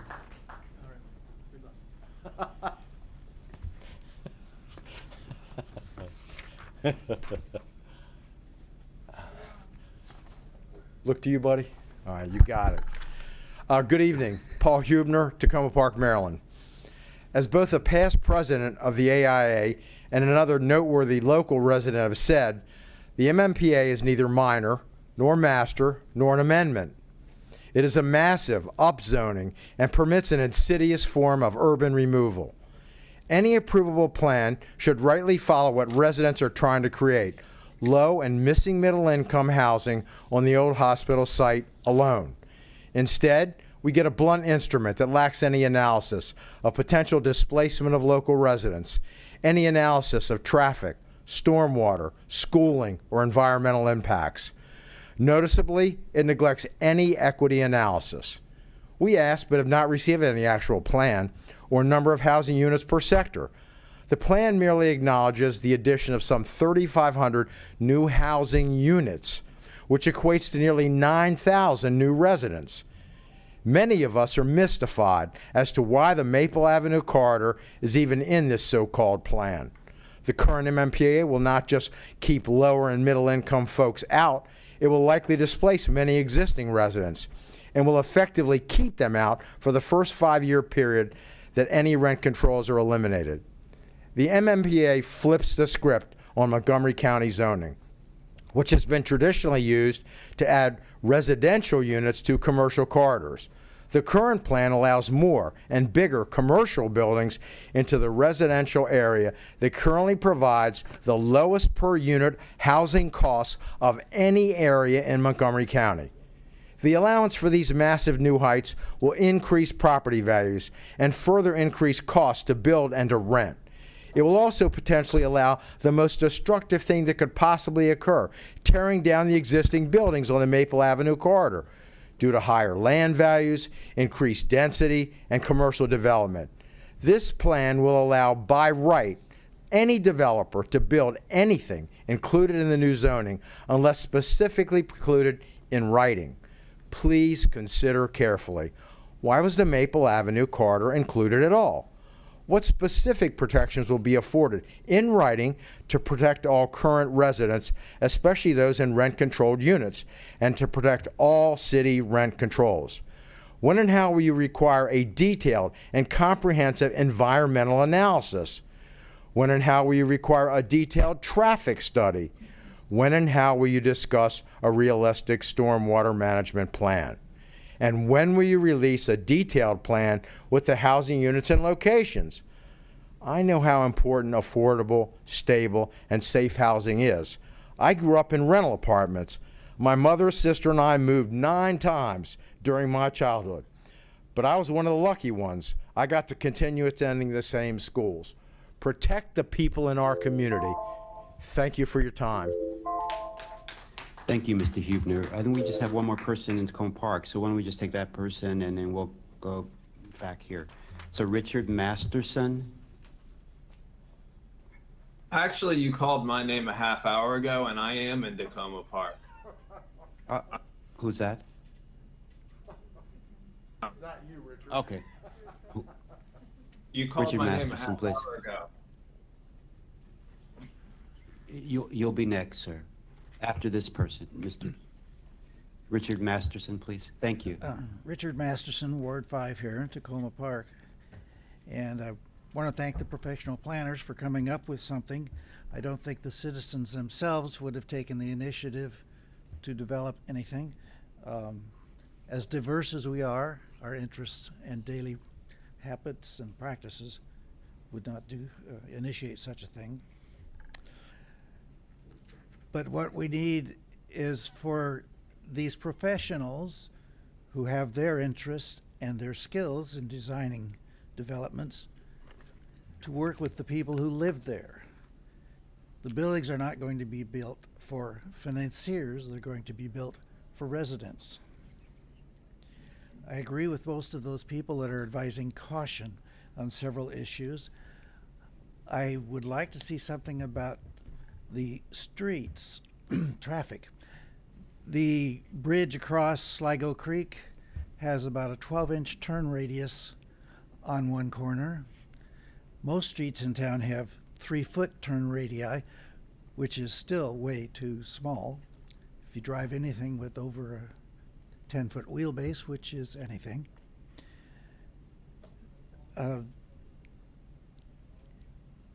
the exclusion of rent control for 5 years after building is apparently a law that's widespread, but I don't understand it. I think a building is built in the market it's built in. I don't know why they get 5 years to manipulate things. And any roof or paving is something that sheds water and takes water out of the groundwater.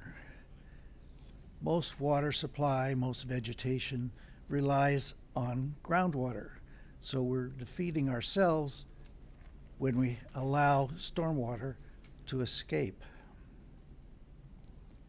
And I haven't heard a lot of detail from the Washington Adventist Hospital and the Washington Adventist University about what their sites are for that Green Hill acreage.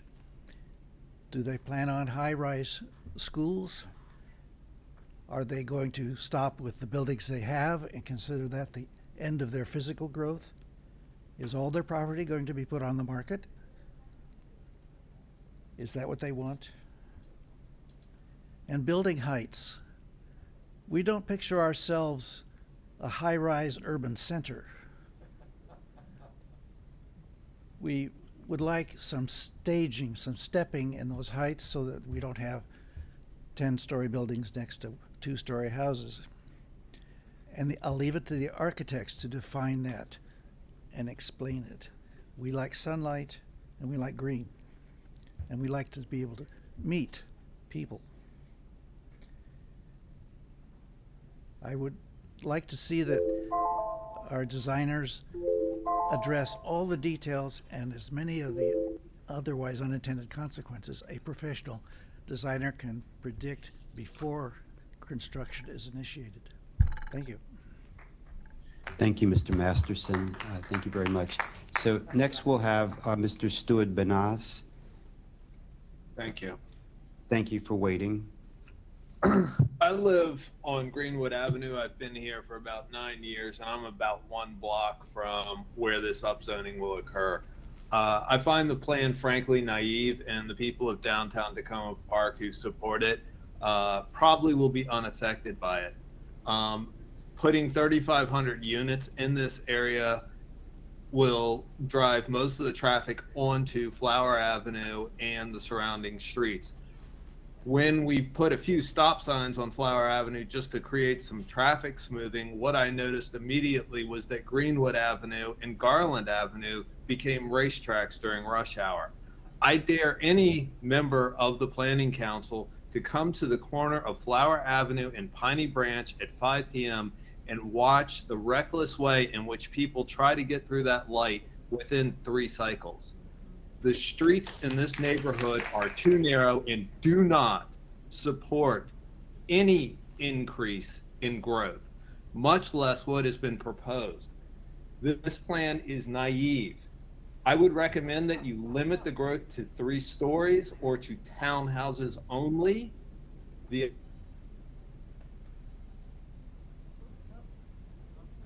Once this goes on the market, you are drawing people from the with housing that is within a mile of DC, will be advertised as walking distance to 2 metros.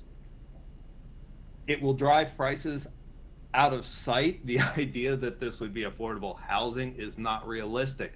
I would encourage the people that live in Takoma Park to go ahead and widen streets like Park Valley so there are other ways out of the neighborhood to support this proposed growth. I think that Park Valley makes an excellent exit from this neighborhood. I think widening it to 4 lanes would be a great way to start this project off. I want people to volunteer to have their houses eminent domain so that we have the roads necessary to accommodate half the proposed growth. I just do not understand how this plan was proposed, and I think that it needs to be rejected outright. I think that the idea of the plan needs to be studied and a more realistic plan put forth to the people that will be affected by it before anyone even considers voting on it. Or we can start killing kids on Greenwood and Garland, which is what's going to happen with the traffic overflow. It's your call. Yeah, thank you. We'll now have 5 more people to come up front here. Mr. Martin Shore, Colleen Cordes, Jennifer Martin, Robert Goldman, Mark Brockman.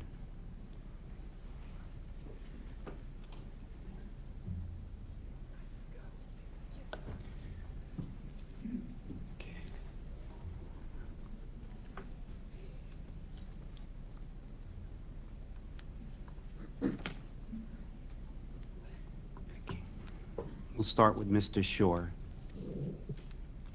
Hello.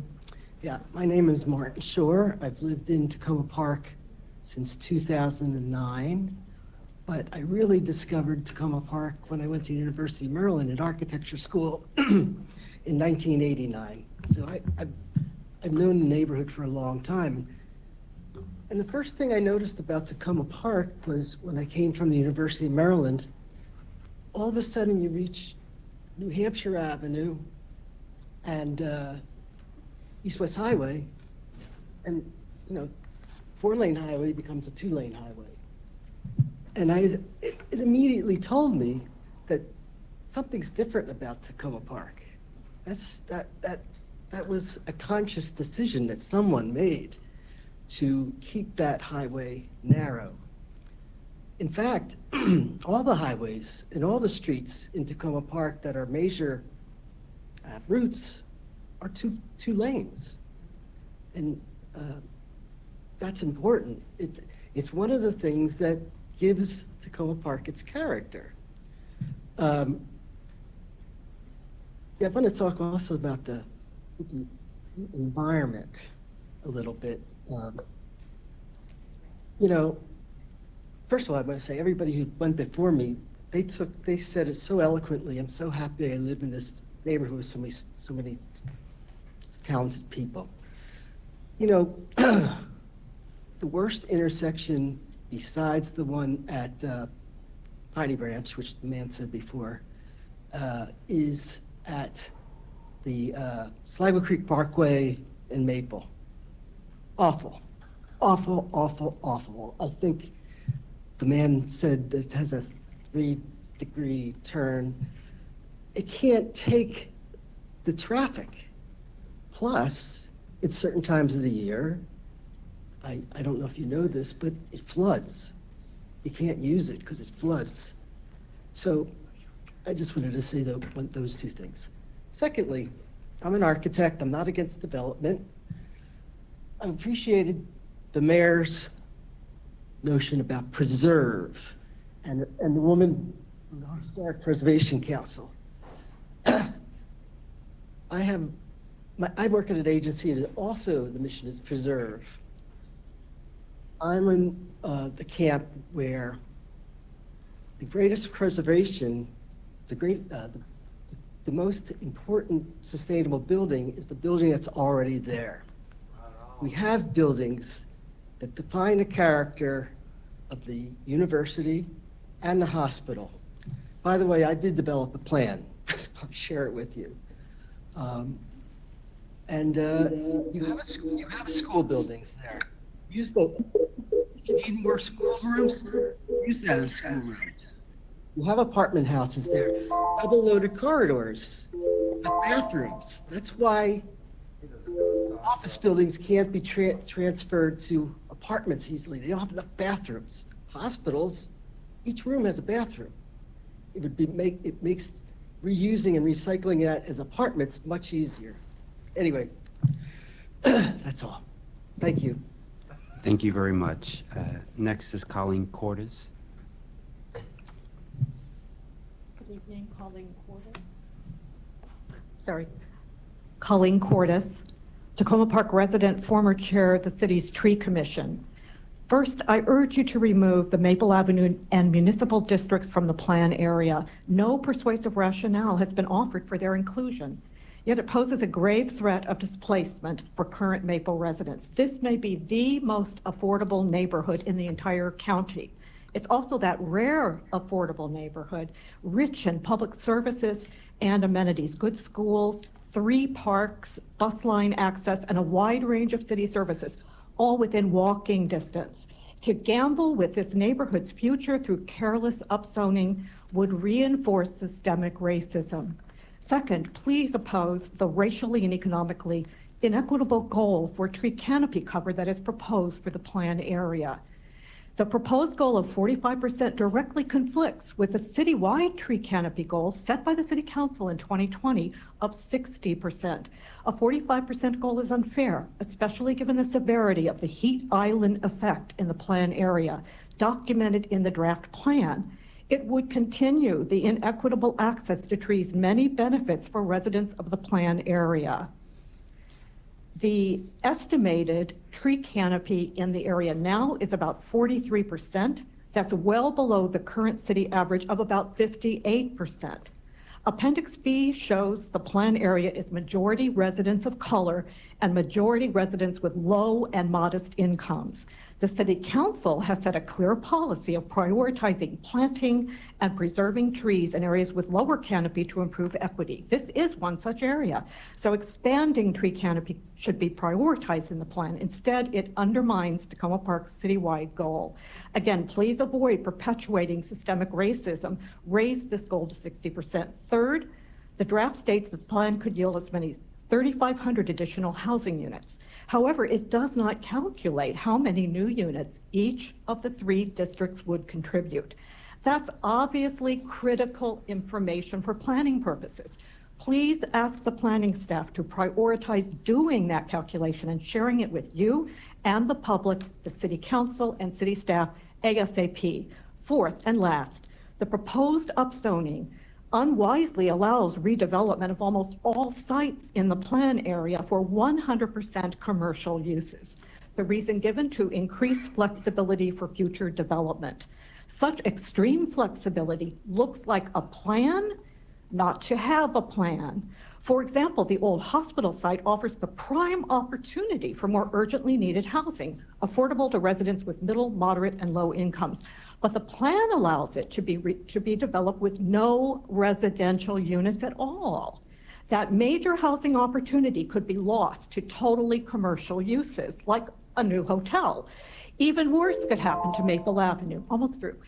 Displacement of many residents, a permanent actual loss in affordable housing could be lost to some commercial use. Again, for example, a hotel. Please correct that glaring flaw in the plan as well. Thank you so much. Thank you very much. Next is Ms. Jennifer Martin. Good evening. I grew up in Takoma Park. My family moved there in 1963. I am here tonight representing Historic Takoma, a nonprofit organization whose mission is to preserve the heritage of Takoma Park, Maryland, and the Takoma Park neighborhood of the District of Columbia. Having reviewed the proposed minor master plan for the Washington Adventist property and Maple Avenue, we urge the planning board to focus solely on development of the hospital site at this time. We fully support redevelopment of the site of the former hospital, but urge the planning board to consider right-sizing the minor master plan to be compatible with the surrounding neighborhood, particularly paying attention to the scale and architectural character of the existing adjacent buildings, the limited street capacity, and the potential environmental impact on Sligo Creek. At the same time, we strongly recommend the changes in zoning on Maple Avenue from Sligo Creek Parkway to Philadelphia Avenue be removed from the minor master plan. Perhaps the most affordable neighborhood in the whole of Montgomery County, as many have mentioned, Maple Avenue provides housing for lower and moderate income residents and is home to hundreds of families. The rental units serve people of many backgrounds and ethnicities, including many recent arrivals to this country. It is a harmonious and welcoming community that deserves stability and affordability. We are concerned that the minor master plan as currently written threatens to displace these residents and introduce gentrification at their expense. Changes to current zoning restrictions would open the door to developers who could then tear down and replace existing buildings with new and much larger structures. Owners would be able to charge market rates for 5 years before Takoma Park's highly regarded rent stabilization restrictions would apply, further reducing possibilities for affordable housing. Moreover, with the introduction of upzoning and the resulting increase in height and density along Maple, this would erode the more gradual transitions moving from multifamily housing to the single-family homes on adjoining streets. Some argue that there's been no major new development in the city of Takoma Park for many decades. This may be true, but that's because we're already densely developed with a greater proportion of affordable and moderately priced rental units than any other segment of the county. Moreover, on the Tacoma DC side, there's significant redevelopment underway adjacent to the Tacoma Metro Station and at Laurel and Eastern Avenues that will impact our roads and other infrastructure on the taken into account when making plans in the city of Takoma Park. Finally, our understanding is that Montgomery County land use planning follows the principle that upzoning should be considered for sites close to public transit hubs. Neither the Maple Avenue corridor nor the Adventist property is near or adjacent to a metro station. Therefore, the density of development proposed in the minor master plan is inconsistent with current practice elsewhere across the county. As a mature suburb, the city of Takoma Park deserves sensitive planning to preserve its affordability and livability as a diverse community with a rich architectural and social heritage. Thank you for your time. Thank you very much, Mr. Goldman. Mr. Chair and members of the Planning Board, thank you for this opportunity to address you on the Takoma Park Minor Master Plan Amendment. My name is Robert Goldman, and I am president of Montgomery Housing Partnership, or MHP. By way of background, MHP is one of the largest nonprofit affordable housing providers in Montgomery County. Our mission is to preserve and expand quality affordable housing in Montgomery County and the region. Our success over the years has been a result of taking a comprehensive approach to developing affordable housing that integrates three things: housing people, empowering families, and strengthening neighborhoods. We serve over 4,000 residents and provide close to 3,000 quality affordable homes. MHP is one of the largest multifamily property owners within the master plan's boundaries. We own 5 separate properties comprising over 400 homes within the master plan area, most of which are located along Maple Avenue. Between our ownership and another affordable housing group's ownership along Maple Avenue, the city and the county can be assured that there will be affordable housing in the community for the long term. MHP does not have any current plans to redevelop its properties now, but we do support the zoning being recommended by staff, as it would provide an opportunity to increase the amount of income-restricted affordable housing if redevelopment is deemed necessary. As properties along Maple Avenue continue to age and come to the end of their useful life, Takoma Park will face a number of very difficult challenges. Additional density will provide a tool for redevelopment over the long term. Any redevelopment, if it does occur, should be done in a way to minimize and prevent displacement. The site of the former Washington Adventist Hospital provides an exciting opportunity for the community. We urge the Planning Board to incentivize and encourage affordable housing on this site. The site represents a generational opportunity to address the acute need for affordable housing in Down County and enhance the quality of life for all city residents. We are generally in support of the recommendations in the affordable housing section of the plan. We especially support the language seeking to increase the amount of new affordable housing, prioritize 2- and 3-bedroom MPDUs, and encourage developers of private residential lots to partner with nonprofit affordable housing providers to reach deeper levels of affordability. While we support the general comments in the early part of the plan suggesting the encouragement of no net loss of affordable housing, we did not see that in either the affordable housing section or the district recommendations. In addition, we note that in many of the CR zones in the county, especially in areas where there's been an increase in density, the county has been moving to increase the MPDU requirements to 15%. Given the higher densities being provided to owners in this plan, we would encourage a 15% MPDU requirement instead of the 12.5% currently being proposed. Lastly, we recommend strengthening the language in the plan regarding pilots or payment in lieu of taxes agreements as a tool to preserve and expand affordable housing within the master plan. In 2021, Montgomery County revamped its policies and procedures around pilots to provide for automatic tax abatements that meet affordability levels. Whereas in the city of Takoma Park, these agreements are executed on a case-by-case basis, which provides less certainty for pilots. The new county policy, and currently the city has put on hold all requests for pilots.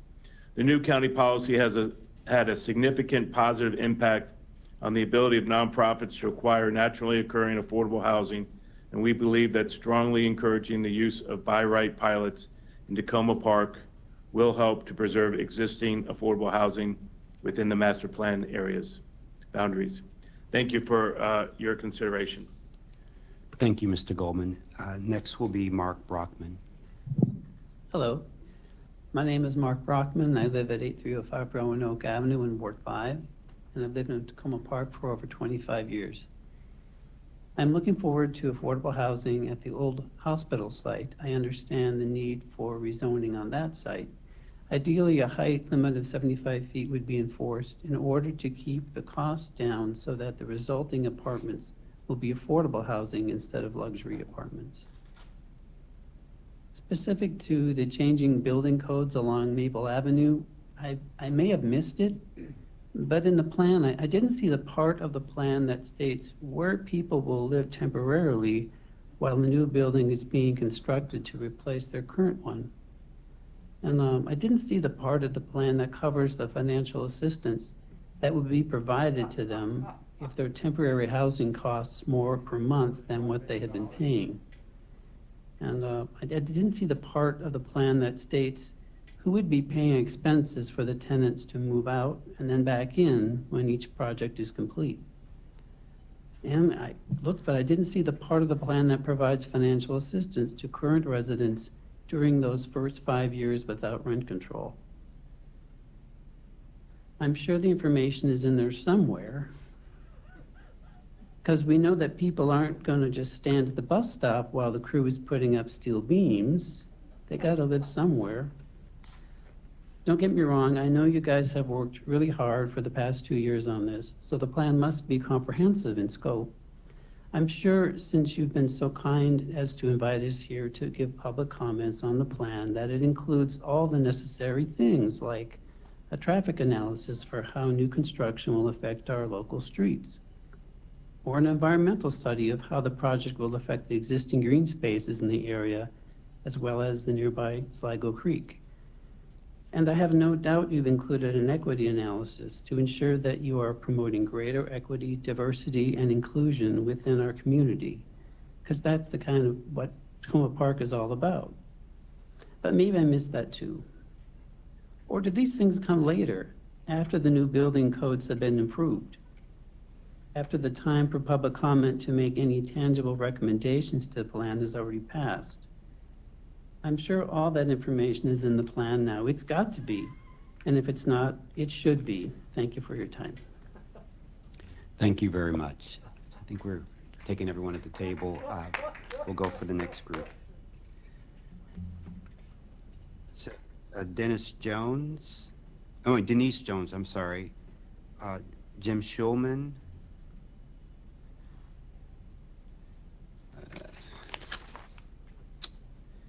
Seth Grimes, Dan Reed. Okay, so is anyone that's here that hasn't come up to speak? Okay, why don't you come up, please? Please come on up.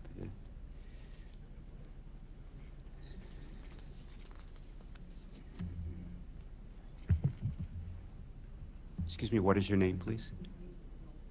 Okay. Okay. Okay, great. Okay, so let's do these three, please. So Denise Jones, I'm sorry.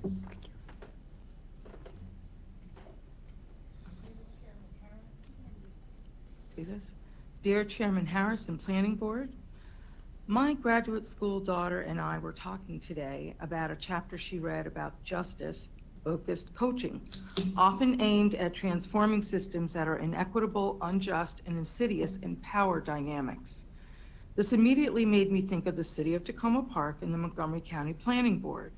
We must acknowledge the privileges and identities we bring to our working and community relationships. And this is the heart of my objections to the minor master plan for Takoma Park. I am a longtime resident, a small business owner who lives on Maple Avenue. I raised my daughter there, and some years ago, I formed a tenant association to gather tenants, to build trust and strengthen community before my building had a major renovation that was extremely disruptive. However, the pandemic did us in, and today I don't believe there are any tenants associations on Maple Avenue, which brings me back to my concerns of equity and power dynamics. Why was this plan extended to Maple Avenue? In doing so, you have created a classic gentrifying displacement plan. Gentrification, as defined in a U.S. Housing and Urban Development Report, displacement of lower income families in urban areas, defines gentrification as a form of neighborhood change that occurs when higher income groups move into low-income areas, potentially altering the cultural and financial landscape of the original neighborhood.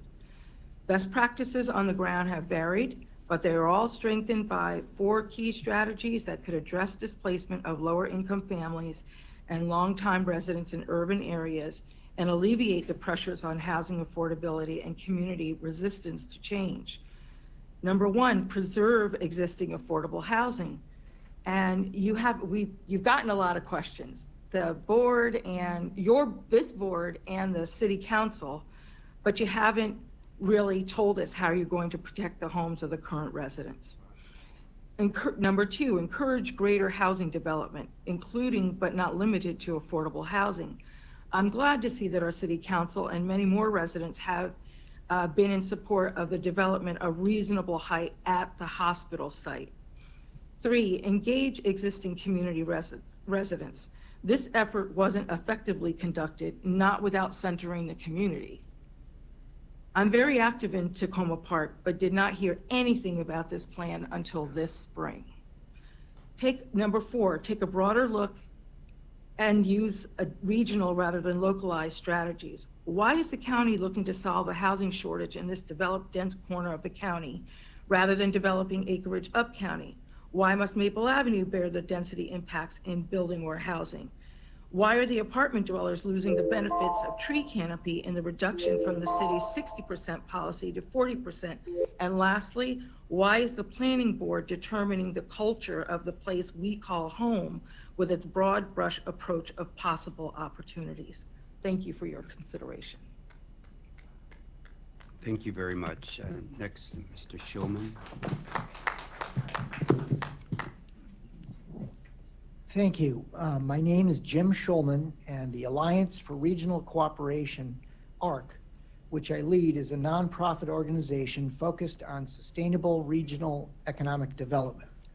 The proposed plan amendments under consideration address many factors that can heavily impact quality of life for residents.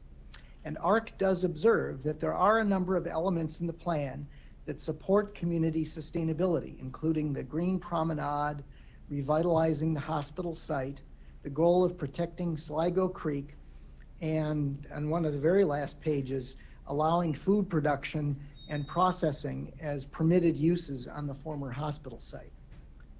Given, however, the various eco-crises it is now obvious that human civilization faces, any plan that does not stringently stipulate the preservation of mature trees in the manner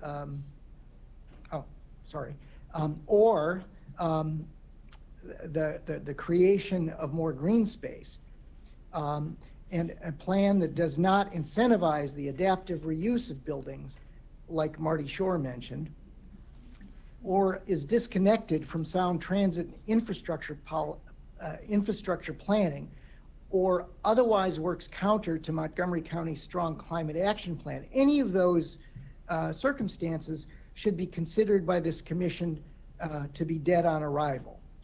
As ARC has testified before similar boards in Arlington, Virginia, and the District of Columbia, we support, and forgive me for changing the negative to the positive from my written text. So it's positive now that we support to the greater provision of a variety of housing types, mixed use or mixed income neighborhoods, the adoption of alternatives to auto-dominated land uses, and land use policies that will actually serve those with great financial need, whether or not they happen to own property.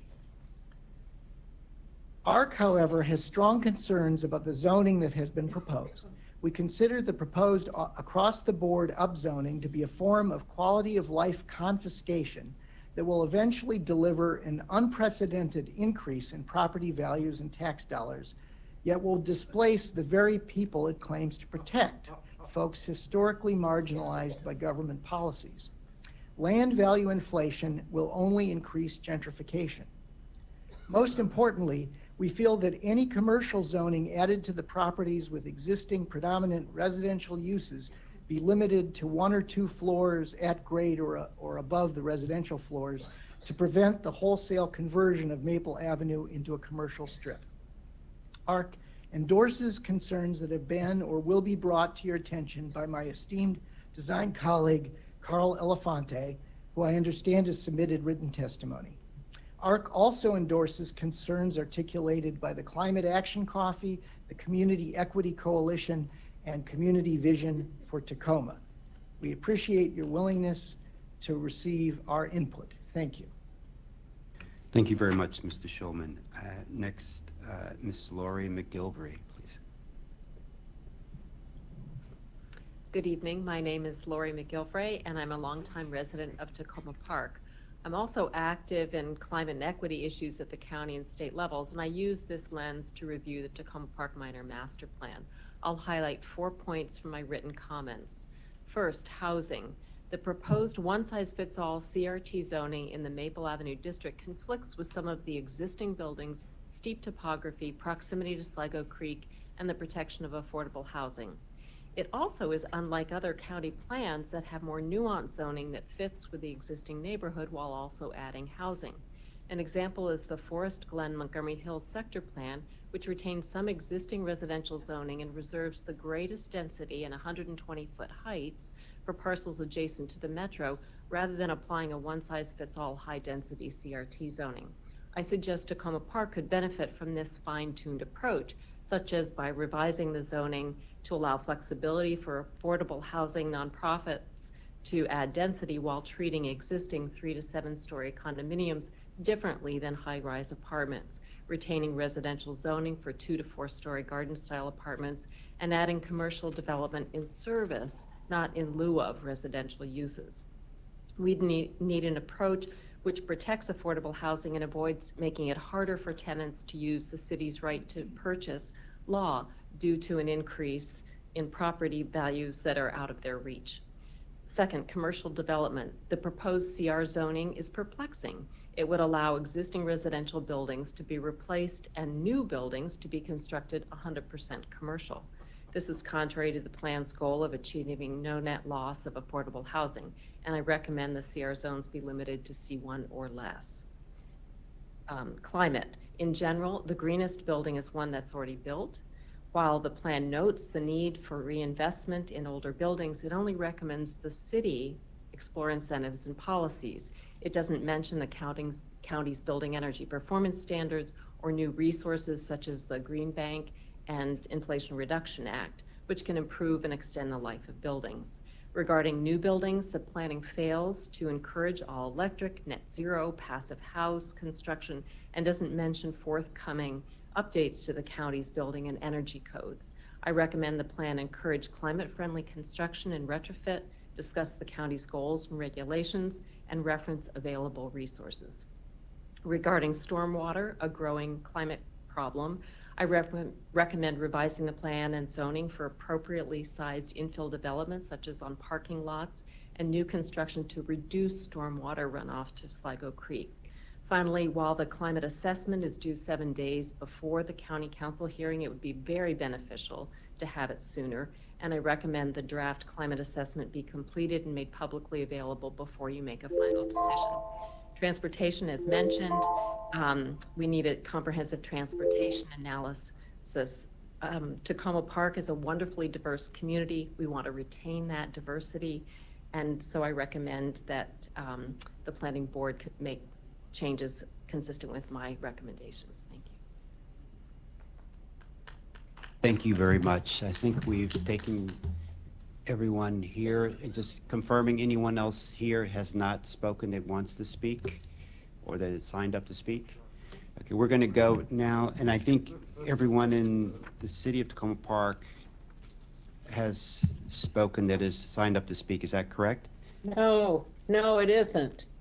Okay, this is Sharon Wolchik, and I've been here since 6:45, and I would like to have my 3 minutes virtually. Yeah, no. We're going to go to the teams after. I just want to make sure I got everyone at the municipal building. Oh, so we have one more. Okay. We do not. I'm just clarifying that we are complete with the testimony from the Takoma Park Community Center. Okay, great. Thank you so much. We'll go to teams now. Catherine, where should I start? Should I start with Troy Jacobs? Yeah, okay, we'll do it this order so you can be ready. Troy Jacobs, Ashley Brookshire, Seth Grimes, Dan Reed, and Tom Gagliardo. Help. I still am not included, and I have been here. Yeah, yes.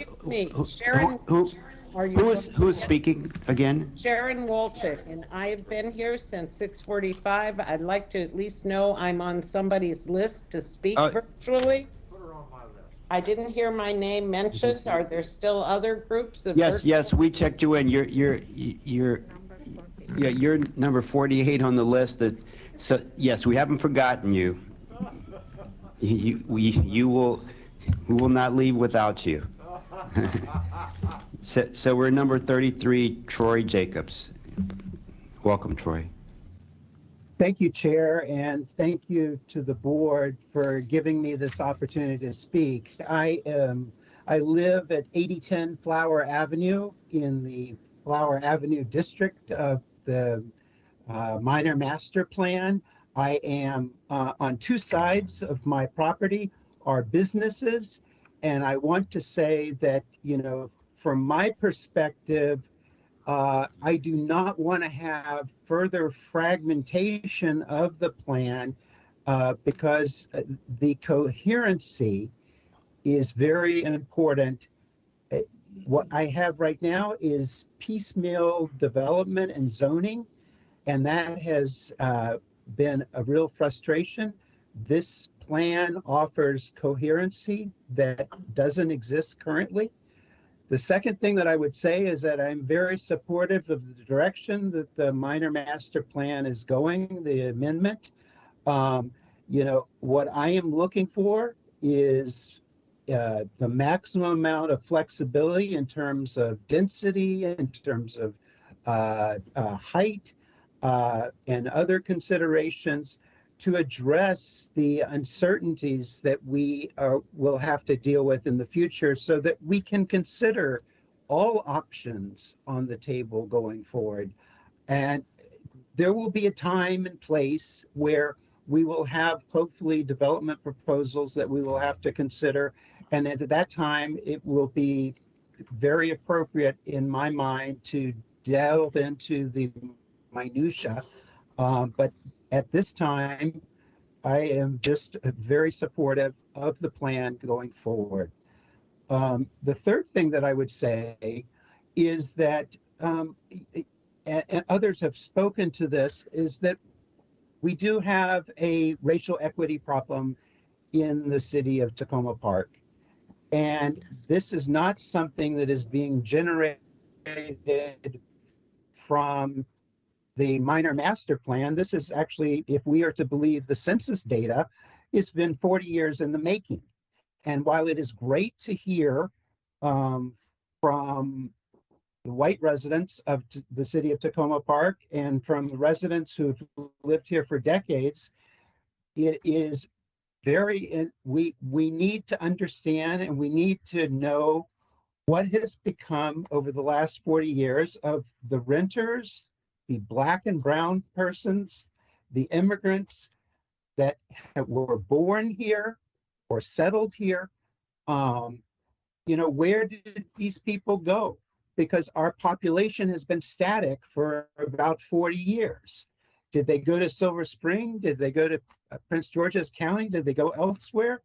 This is a shared problem. It is not a problem that the Montgomery planning needs to take on by themselves, and it's not incumbent in the plan. It is a shared responsibility, and hopefully going forward, and I will commend the efforts of the city and the Montgomery planning in terms of bringing in voices, but we will need to incorporate these voices in the planning and hopefully in the development proposals that we'll get in the future. Thank you. Thank you, Mr. Jacobs. Next is Ashley Brookshire. Good evening. I live on Carroll Avenue, just over the bridge from the plan area. I'm very excited about the vision for the future of Takoma Park that is offered by the draft minor master plan amendment, and I hope the board will vote to support it in full. Although I am speaking on my own behalf tonight, I did help to draft and also signed the letter of support from Takoma for All, which is a group of Maryland and DC neighbors supporting a sustainable, equitable, transit-oriented community that includes plenty of homes. My points tonight will, perhaps unsurprisingly, since I drafted the initial version of that letter, mirror those in that written testimony, which was signed by 100 neighbors. Takoma Park has to do our part to alleviate our region's housing crisis. These zoning updates are going to make building plenty of new homes possible, while also giving property owners the flexibility they need to balance housing and commercial interests. The board should not reduce any building heights or take any other action that would limit the number of housing on this site. This is especially important given the appalling fact that no new multifamily housing has been built in Takoma Park since the 1970s. That is before I was born, and it is unacceptable. Zoning on the Adventist site is a once-in-a-generation opportunity, and we cannot mess it up by thinking small or caving to a loud but unrepresentative and ultimately selfish minority. I love living in Takoma Park, and I want as many people as possible to join me and to have the same opportunities that my family and I have living here. I'm excited about the potential new businesses that the mixed-use zoning will permit in my neighborhood. I look forward to walking towards them and spending lots of my family's time and money in the planned area. But the part that I am most excited about is the Green Promenade. I have a 4-month-old son, and while we are close enough for him to eventually walk to school, there is no universe in which I would let him do so on the current configuration of Maple Avenue. Drivers speed, run stop signs, ignore stoplights or crosswalks, excuse me. It's extremely dangerous. My hope is that a new configuration of the road will be much safer for children, like my son, to be able to get to and from school independently. I think the promenade is going to be a beautiful, sustainable space that will connect our whole community. In fact, I think the entire plan draft will promote a sustainable connection of different areas of our city, and I urge the board to resist the calls from the usual voices to preserve our city in amber. In order to live our Takoma Park values of inclusivity, sustainability, and diversity, we have to allow some change, and in this case, that means advancing this plan with minimal revisions. Thank you. Thank you, Ms. Brookshire. Next is Seth Grimes. Good evening. Thank you, Mr. Chair Harris. I am Seth Grimes. I'm a resident of Takoma Park and a former city council member.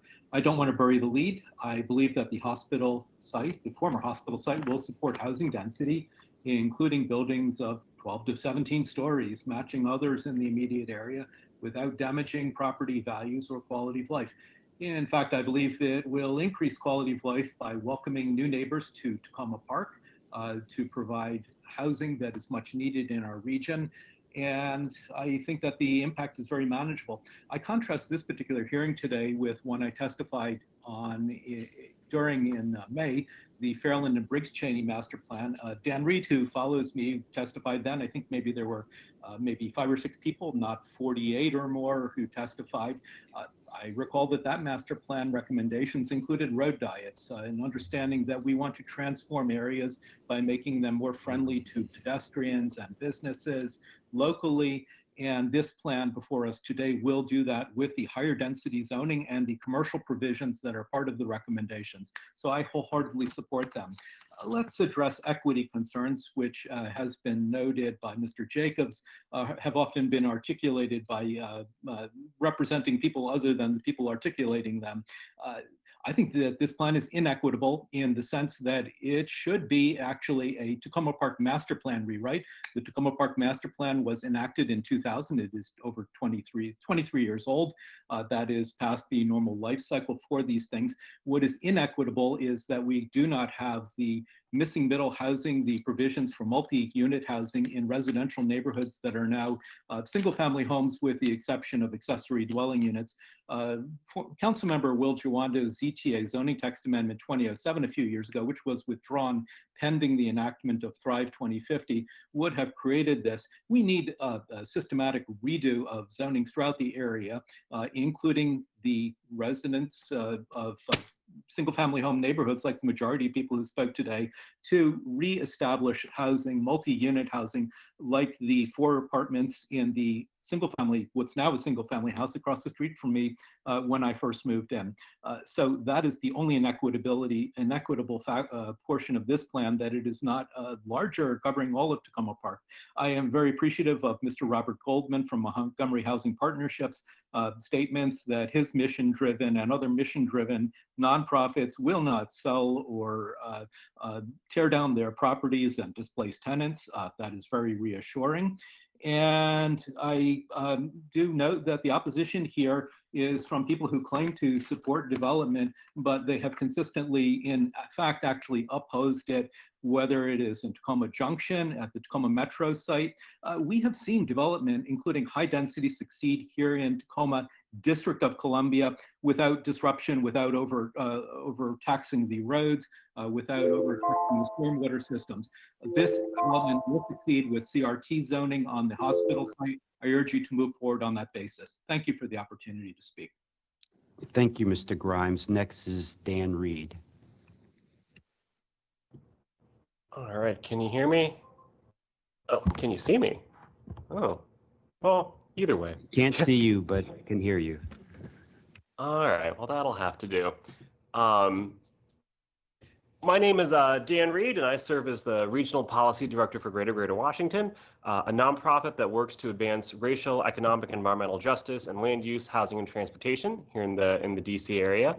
And we enthusiastically support the draft recommendations for the Takoma Park Minor Master Plan. The hospital has been gone for 4 years, and this plan is a huge opportunity to reimagine the campus. You know, I live about 3/4 of a mile from here, and I pass by it frequently, usually when walking my dog through Cycle Creek Park. I think about this place a lot, especially in light of the redevelopment of the former Walter Reed Hospital in Tacoma, DC. That hospital is now home to hundreds of new homes, including deeply affordable homes for seniors, significant amounts of public open space in a big plaza, and new retail, including a daycare, a grocery store, and restaurants. It's a community destination, and it's a gathering place. We can and should expect the same with the former Venice Hospital, and this plan lays the groundwork to do so. As many have noted this evening, the section of Takoma Park is home to a significant portion of the city's market rate and income restricted and subsidized affordable housing, which is an important asset in an increasingly expensive community. Takoma Park already gentrified. It is a very expensive place to live. That horse is out of the stable. We need more homes and more permanently affordable homes. And this plan addresses that by rezoning the hospital for housing at heights appropriate to the very tall buildings around it, as well as adjusting the zoning along Maple Avenue to preserve the buildings that are already there, identifying opportunities to provide more affordable homes, ensuring that long-term residents have the chance to stay here. I should note that my understanding from actually reading the plan is that staff did extensive public reach on Maple Avenue, including hundreds of in-person interviews with residents, 70% of whom identified as African, African American, or Latinx. We can only infer that this plan represents to some extent what they asked for. For instance, this plan creates opportunities for more shopping and retail at the hospital site, including a potential for a full-service grocery store, something Takoma Park does not have and that public outreach found people would like. I personally would love a grocery store a 15-minute walk from my house. Residents in one of the city's most vulnerable communities could now have access to healthy, fresh food without having to travel a long distance. Finally, this plan also identifies ways to make this community more resilient in the face of climate change. Flooding is already an issue here, and it'll get worse in the future. I can speak to this personally as someone whose basement used to flood multiple times a year until I got it waterproofed. This plan recommends expanding the tree canopy, reducing impervious surfaces that cause stormwater runoff, restoring natural areas along steep slopes to reduce erosion, and expanding access to green space. Notably, it discusses the possibility for an outdoor gathering and performance space, something this community could also benefit from. As an advocate for more equitable and sustainable communities, and as a neighbor, I urge the planning board approve this plan. The greenest, most equitable thing that we could do is put a bunch of apartment buildings in this community right by Sligo Creek, as opposed to pushing people to live, 20, 30 miles away. If we want people to drive less and have a smaller carbon footprint, if we want people to have a chance to live in a very expensive and very gentrified community, we need to give these people more places to live, to be the welcoming community Takoma Park says it is. So our organization looks forward to working with you and the County Council to find ways to make these recommendations in this master plan a reality sooner rather than later. Thank you for your time. Thank you, Mr. Reed. Next, Mr. Paul Korostowski. Excellent pronunciation. You must be Polish at heart. My name is Paul Krastowski. I'm a longtime resident of Montgomery County, and I'm also a consulting environmental scientist in private practice in Takoma Park. I conducted a technical peer review of aspects of the proposed amendment that could impact human health of the natural environment. My detailed review is contained in written testimony submitted separately. The development contemplated in the amendment area as written likely will result in a severe environmental impact to Takoma Park and adjacent neighborhoods. Because of this, the board should undertake a comprehensive environmental assessment covering climate change, air pollutants, water resources, the urban heat island effect, geotechnical conditions, and chemical contamination. This assessment should be publicly transparent, performed in consultation with stakeholders, and subject to independent peer review. The amendment process should be paused until the assessment is completed and any subsequent problems are mitigated. Assessment of greenhouse gas emissions should be conducted using a conceptual site model life cycle analysis approach and include emissions from demolition. Paul, you're muted. You're muted. If I can call you Paul. Okay. Yes, I don't know how that happened. At any rate, just to repeat, assessment of greenhouse gas emissions should be conducted using a conceptual site model life cycle analysis approach and include emissions from demolition and construction, as well as operation, maintenance, and end of life of structures. This assessment should include a discussion of the probability that the city and county can reach their net zero goals if the development proceeds. A strategic plan is needed for stormwater management in the amended area, including impacts on Relic Brashears Run, Sligo Creek, and Long Branch. These sub-watersheds are currently poorly delineated and need better delineation. Goals for permeability, evapotranspiration, soil storage, water quality, and active treatment should be considered. Maple Avenue is especially vulnerable to flooding, and this problem will only increase as climate change alters rainfall patterns and amounts. Currently, there is no comprehensive flood vulnerability plan for Maple Avenue and adjacent low-lying areas. This information gap direly needs to be corrected prior to implementation of the plans in the amendment. A geotechnical and seismic stability study should be performed on the hospital property adjoining Sligo Creek and on areas along Maple Avenue proposed for large multi-use development. Finally, an environmental site assessment based on ASTM guidelines, including the extent of asbestos, lead, PCBs, and radionuclide contamination, should be conducted for the hospital site. Thank you for your attention. Thank you, Paul. Next, Ms. Bethany Mandel.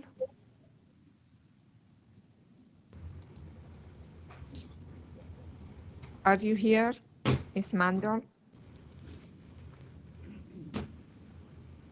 Okay, so we go to Mr. Keith Burner.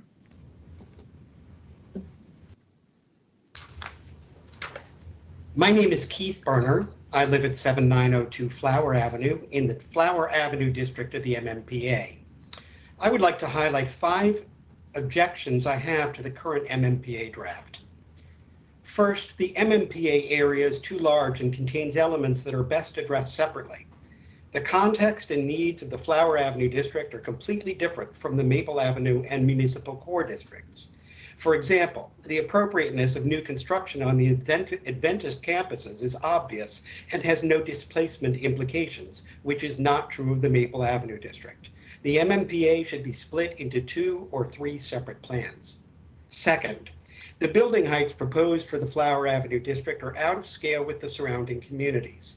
Buildings on the Adventist campuses should be limited to 7 stories, and step downs to the periphery of the district should also be proportionally reduced, and existing single-family homes on Erie, Flower, and Greenwood should not be upzoned at all.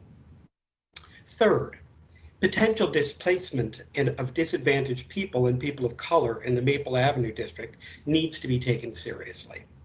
Protections need to be in place for existing tenants and types of tenants, and rezoning should take place mostly only to match current conditions. I'm skeptical of planners' claims that the MMPA would not negatively impact diversity in Takoma Park.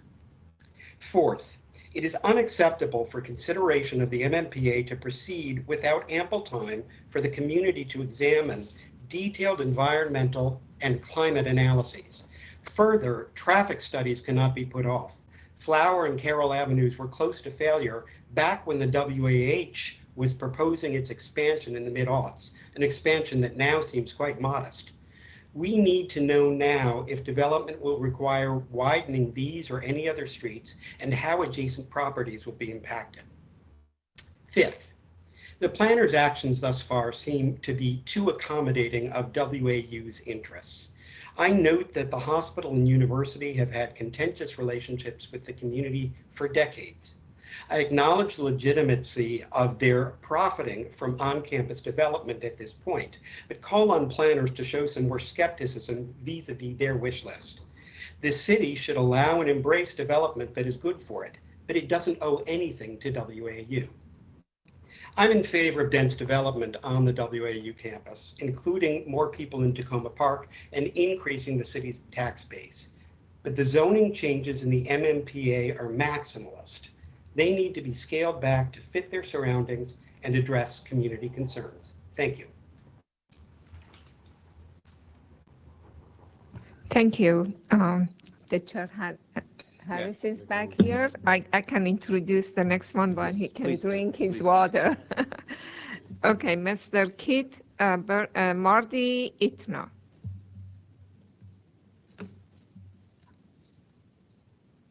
Hi, can you hear me? Yes, yes. Okay, great. Hi, my name is Marty Ittner, and I've lived it for 23 years on Flower Avenue next door to the Washington Adventist University. I believe that climate change should be the top priority to making land use choices in this valuable green space.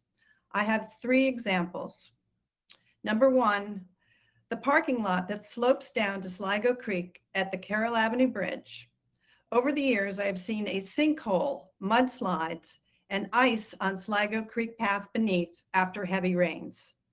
I think the master plan should mark this area on the map as a heavily flooded zone that could possibly be mitigated with a pocket park planted with native trees and plants. Number 2, the university campus is home to many beneficial, mature trees, including a beautiful, stately willow oak in front of the library building, which I deem to be the most beautiful tree in Takoma Park. I have seen squirrels, hawks, and many other bird species in these trees. It takes decades for trees to reach this size, and I advocate for their preservation.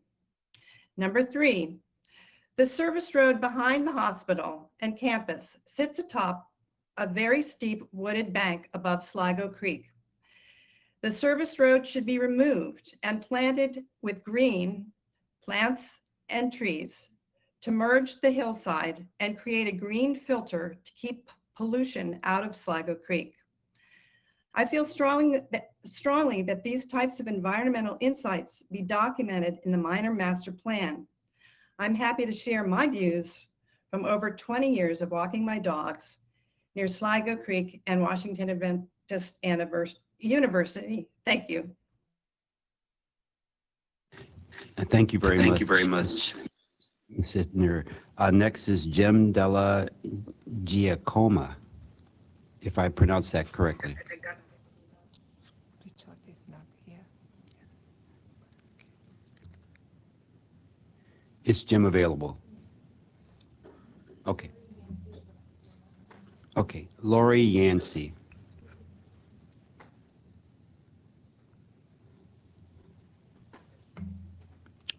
Is Miss Yancey available? She's coming, 1 second. Okay, thank you. And next will be Casey Kosniak.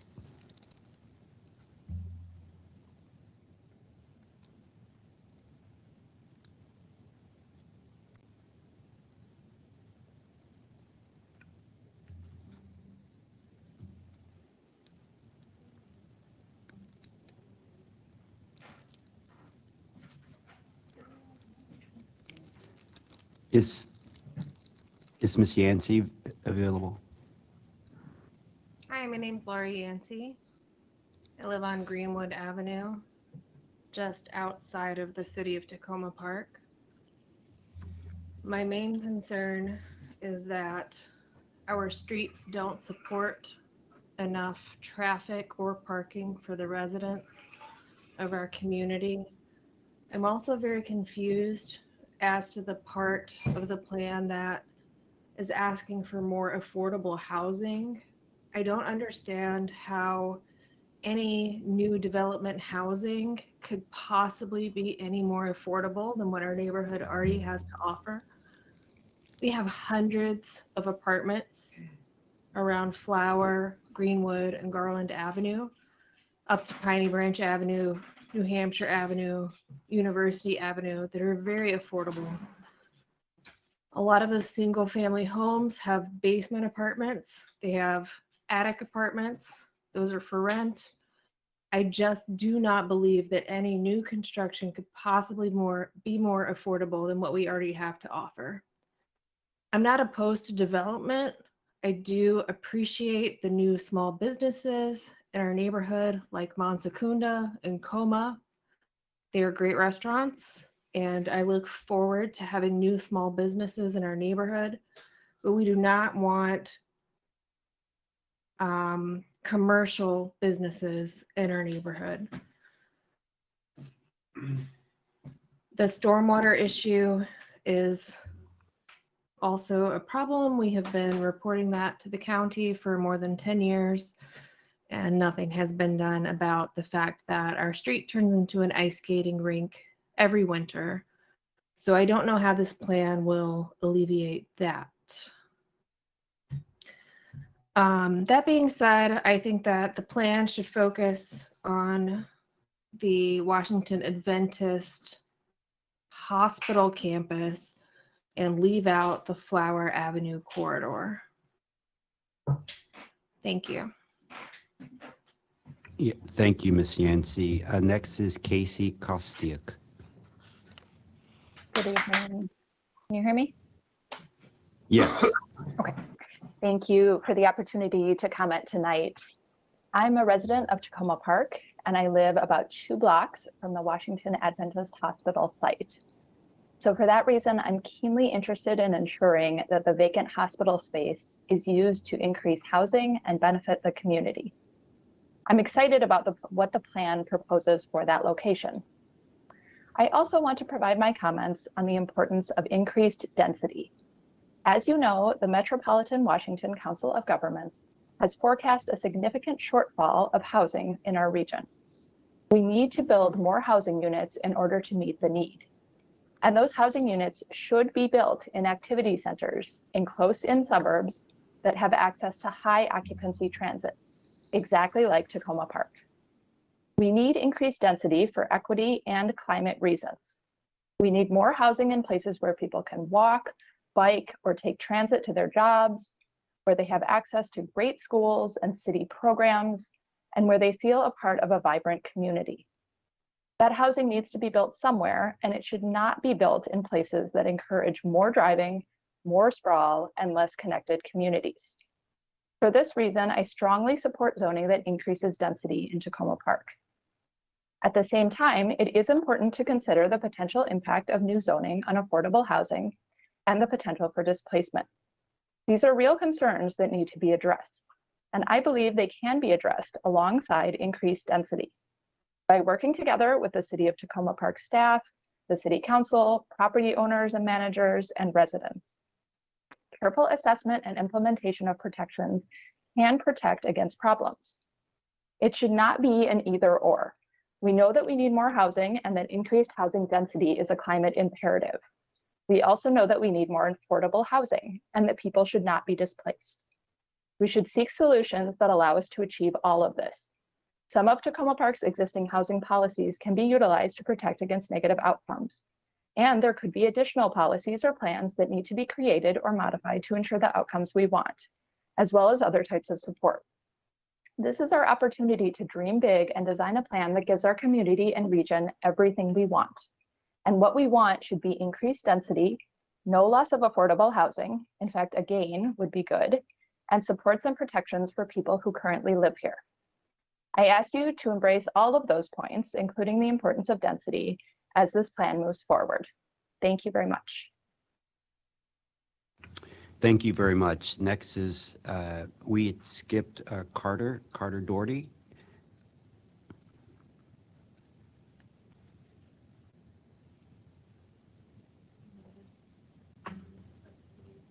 Can you hear me? Yes. Okay, thank you very much. Go Blair Field Hockey, they won tonight. That just complicated my participation earlier. My name is Carter Doherty. I live in Takoma Park, a little street called Crescent Place, just off of Carroll. I think a lot of things in these hearings end up getting said over and over and over, so I don't want to waste your time saying what's already been said. I just wanted to say in broad brush something that I have emphasized to the Takoma Park City Council, which is that you hear a lot about racial equity and socioeconomic diversity and all those sort of values that we all feel very strongly. In my day job, I work for a nonprofit called Americans for Financial Reform. We were formed to fight Wall Street, to fight the financialization of the economy, and to pass significant reform of the financial system. And affordable housing and the conditions that create it are one of the things we work on. Right now, the thing that is most adverse to racial equity and justice in housing is scarcity. We simply need to build more.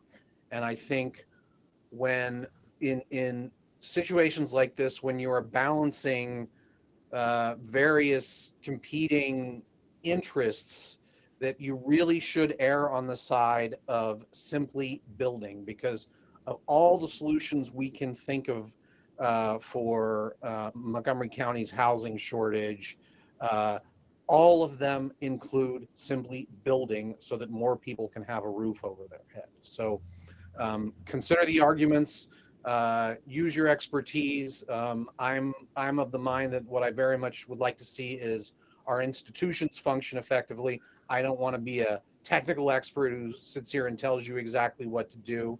I believe you have the expertise to do the right thing. So build, put roofs over people's heads and do it in Takoma Park. I live quarter mile away from the area in question. I'm a regular user of Sligo Creek Park. Nothing would make me happier than to see more people in Takoma Park enjoying what I get to enjoy.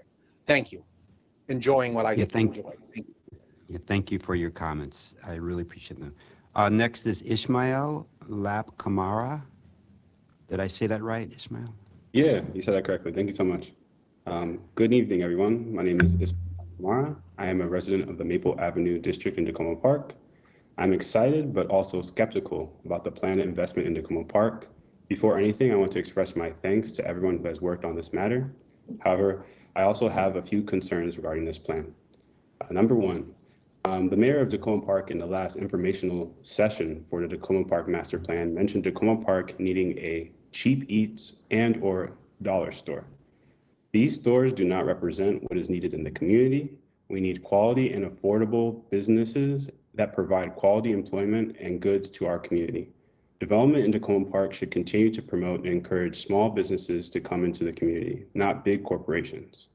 We have enough of those in nearby Silver Spring, Langley Park, and Wheaton.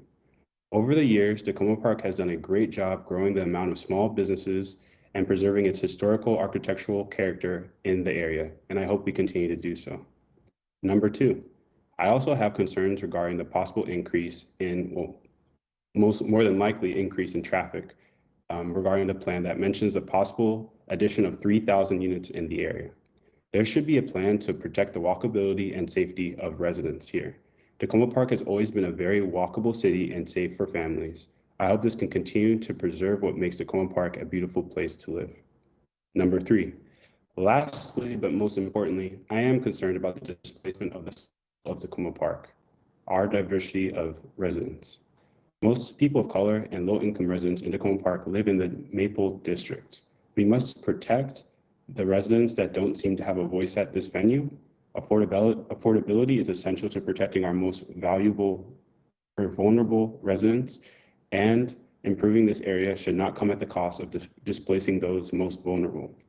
Overall, Maple Avenue District has always been left behind in terms of its development for many years, so I am excited to see how it is updated to reflect the rest of Takoma Park Main Street.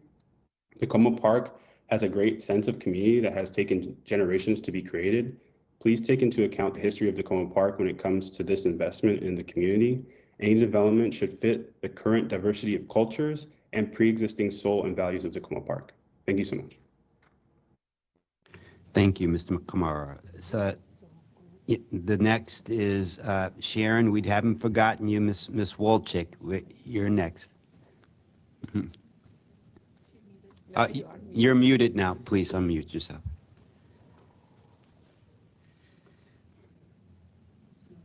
You're still muted.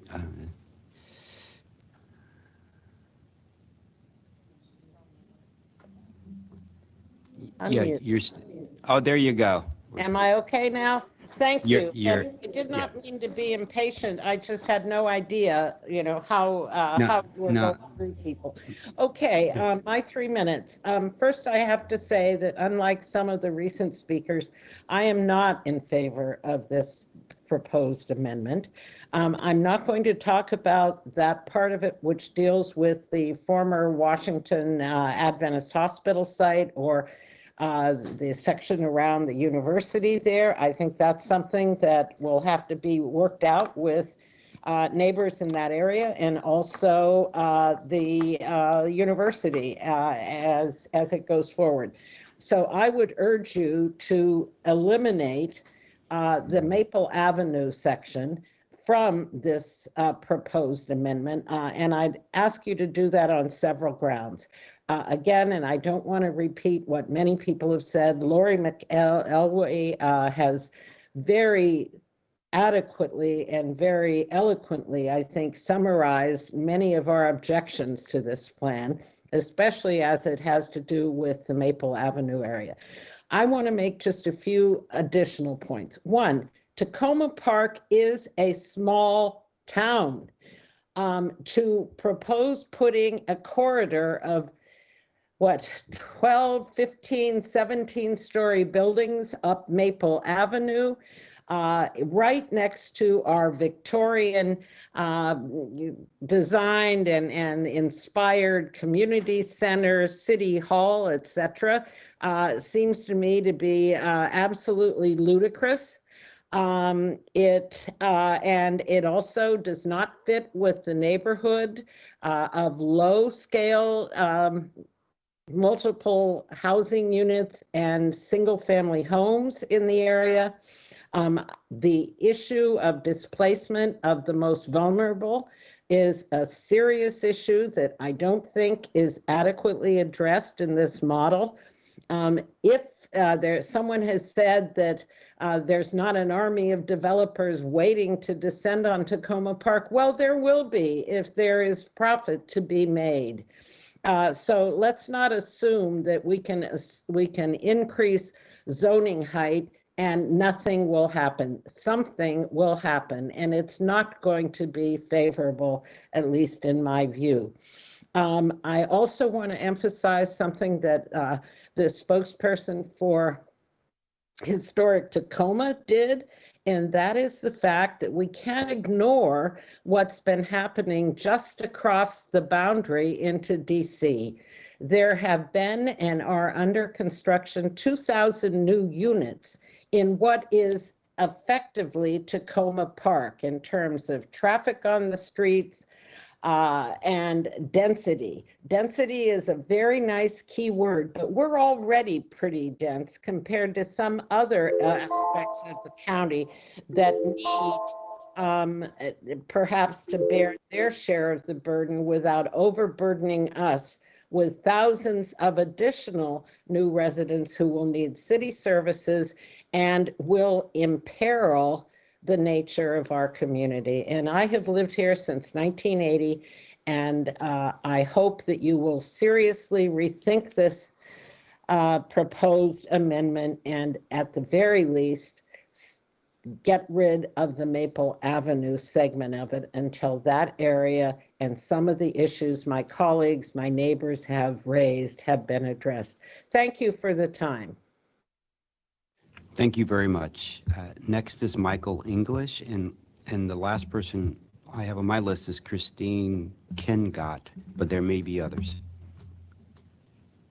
Thank you very much for agreeing to hear my testimony. A little bit of housekeeping before I get started. I think it's been resolved, but just in case, I unfortunately unintentionally initially registered on my work email address. So I just want to clarify for the record that I'm testifying in my personal capacity. So like the testimony and views I'm about to present are my own opinions and not the position of the Department of Transportation or any federal agency.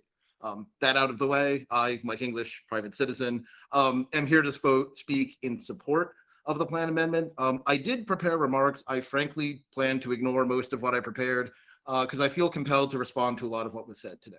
And I want to be careful how I do this because I do sincerely think most people need well. But we always do this. We always say that housing's okay, but somewhere else. We always say, I'm not opposed to housing, or housing's okay in this site, that is not where I am, it's down the street, right? And some speakers have brought up the fact that the rest of Takoma Park should bear more of a burden. That is true. And I mean, I personally don't think single family zoning that only allows single family homes should exist anywhere, let alone in Montgomery County. And I encourage people to say this when these plans come up, like Seth Grimes had pointed out. But this is not just on the Washington Adventist site, but there's vacant parking lots. There are other opportunity sites where housing can and should be built. I do take more seriously the concerns about displacement in the currently affordable housing. The plan does have language about prioritizing known less affordable housing. If that can be strengthened, by all means. But like with things like stormwater, new housing development generally improves that.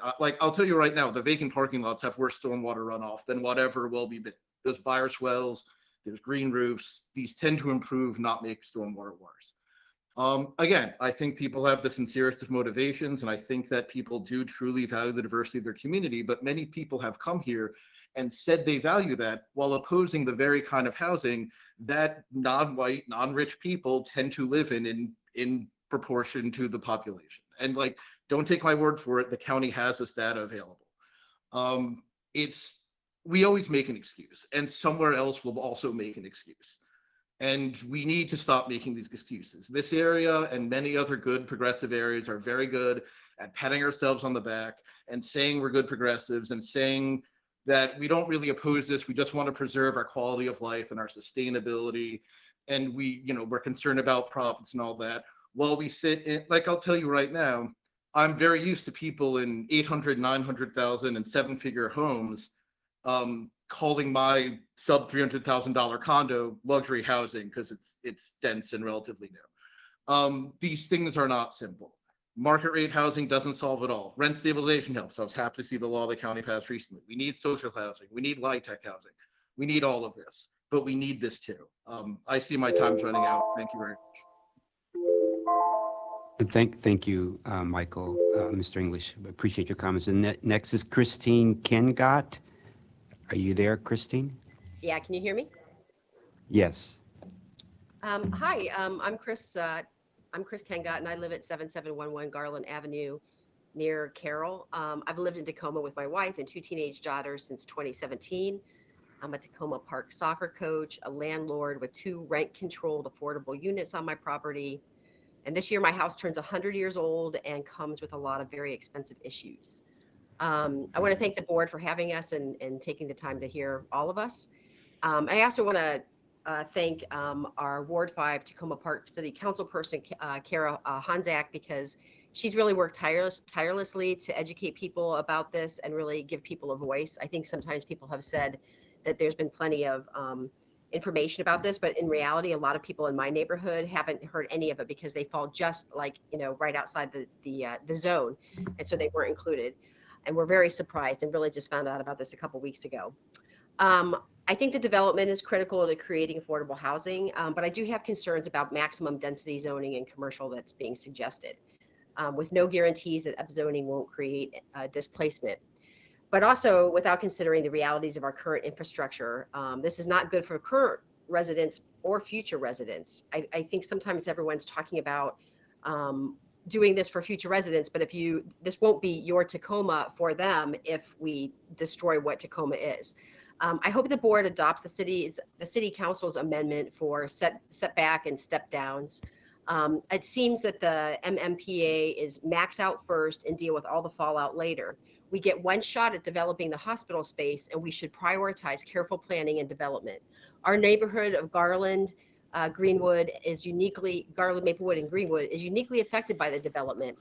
We had one small development project that went terribly wrong. An Adventist University parking lot wreaked havoc on houses. It turned backyards in our streets into mosquito swamps, flooded houses, polluted the creek, cost homeowners thousands of dollars. It's one thing to have the issue, but then add insult to injury. Nobody cared. Tacoma didn't care. Adventist didn't care. Montgomery County didn't care. So buyer beware. So you can see that the Garland area has a trust issue with any development. But really what I want to talk about is lack of infrastructure. It's really surprising that there's been no traffic study done. Actually, it's not surprising because if you want to max it out, you can't do the traffic study because you'll realize it doesn't work. Infrastructure of Silver Spring has Georgia Avenue and Colesville Road. We have 2-lane roads. Carroll and Philadelphia are already maxed out bumper to bumper during rush hour. Those 2 lanes service school buses and city buses. It's already dangerous with at least one death on Carroll that I know of and many accidents on Carroll. Flower, Piney Branch, and Parkway take sometimes up to 5 lights to get through. Garland Avenue is becoming a busy passway with drivers looking for new ways to rush through traffic. Any parent knows that Takoma Park Junior High is an accident waiting to happen with children and cars chaotically everywhere. That's no joke. Let's talk about Ward 5 schools, Rolling Terrace and SSI, are unhealthy buildings. How is it fair for those new residents to say, hey, welcome to Takoma Park, now go to outdated, aging, and unhealthy crowded schools? I also want to talk about green space really quickly. Turf and grass. We have a turf crisis in this area in down county. Up county, you've got Fields for Days. Down county, you've got adult teams and children's teams fighting over grass. And the one field that exists, not that we get to use it, but on the campus is going to be placed into a building. So anyway, and more transparency on the land behind Garland, what's going to happen with that. It doesn't look clear on the map, so please make that more. And I'll stop there. I just want to say thank you again for all your work and all that you've done for the community. Thanks. Yeah, thank you, Ms.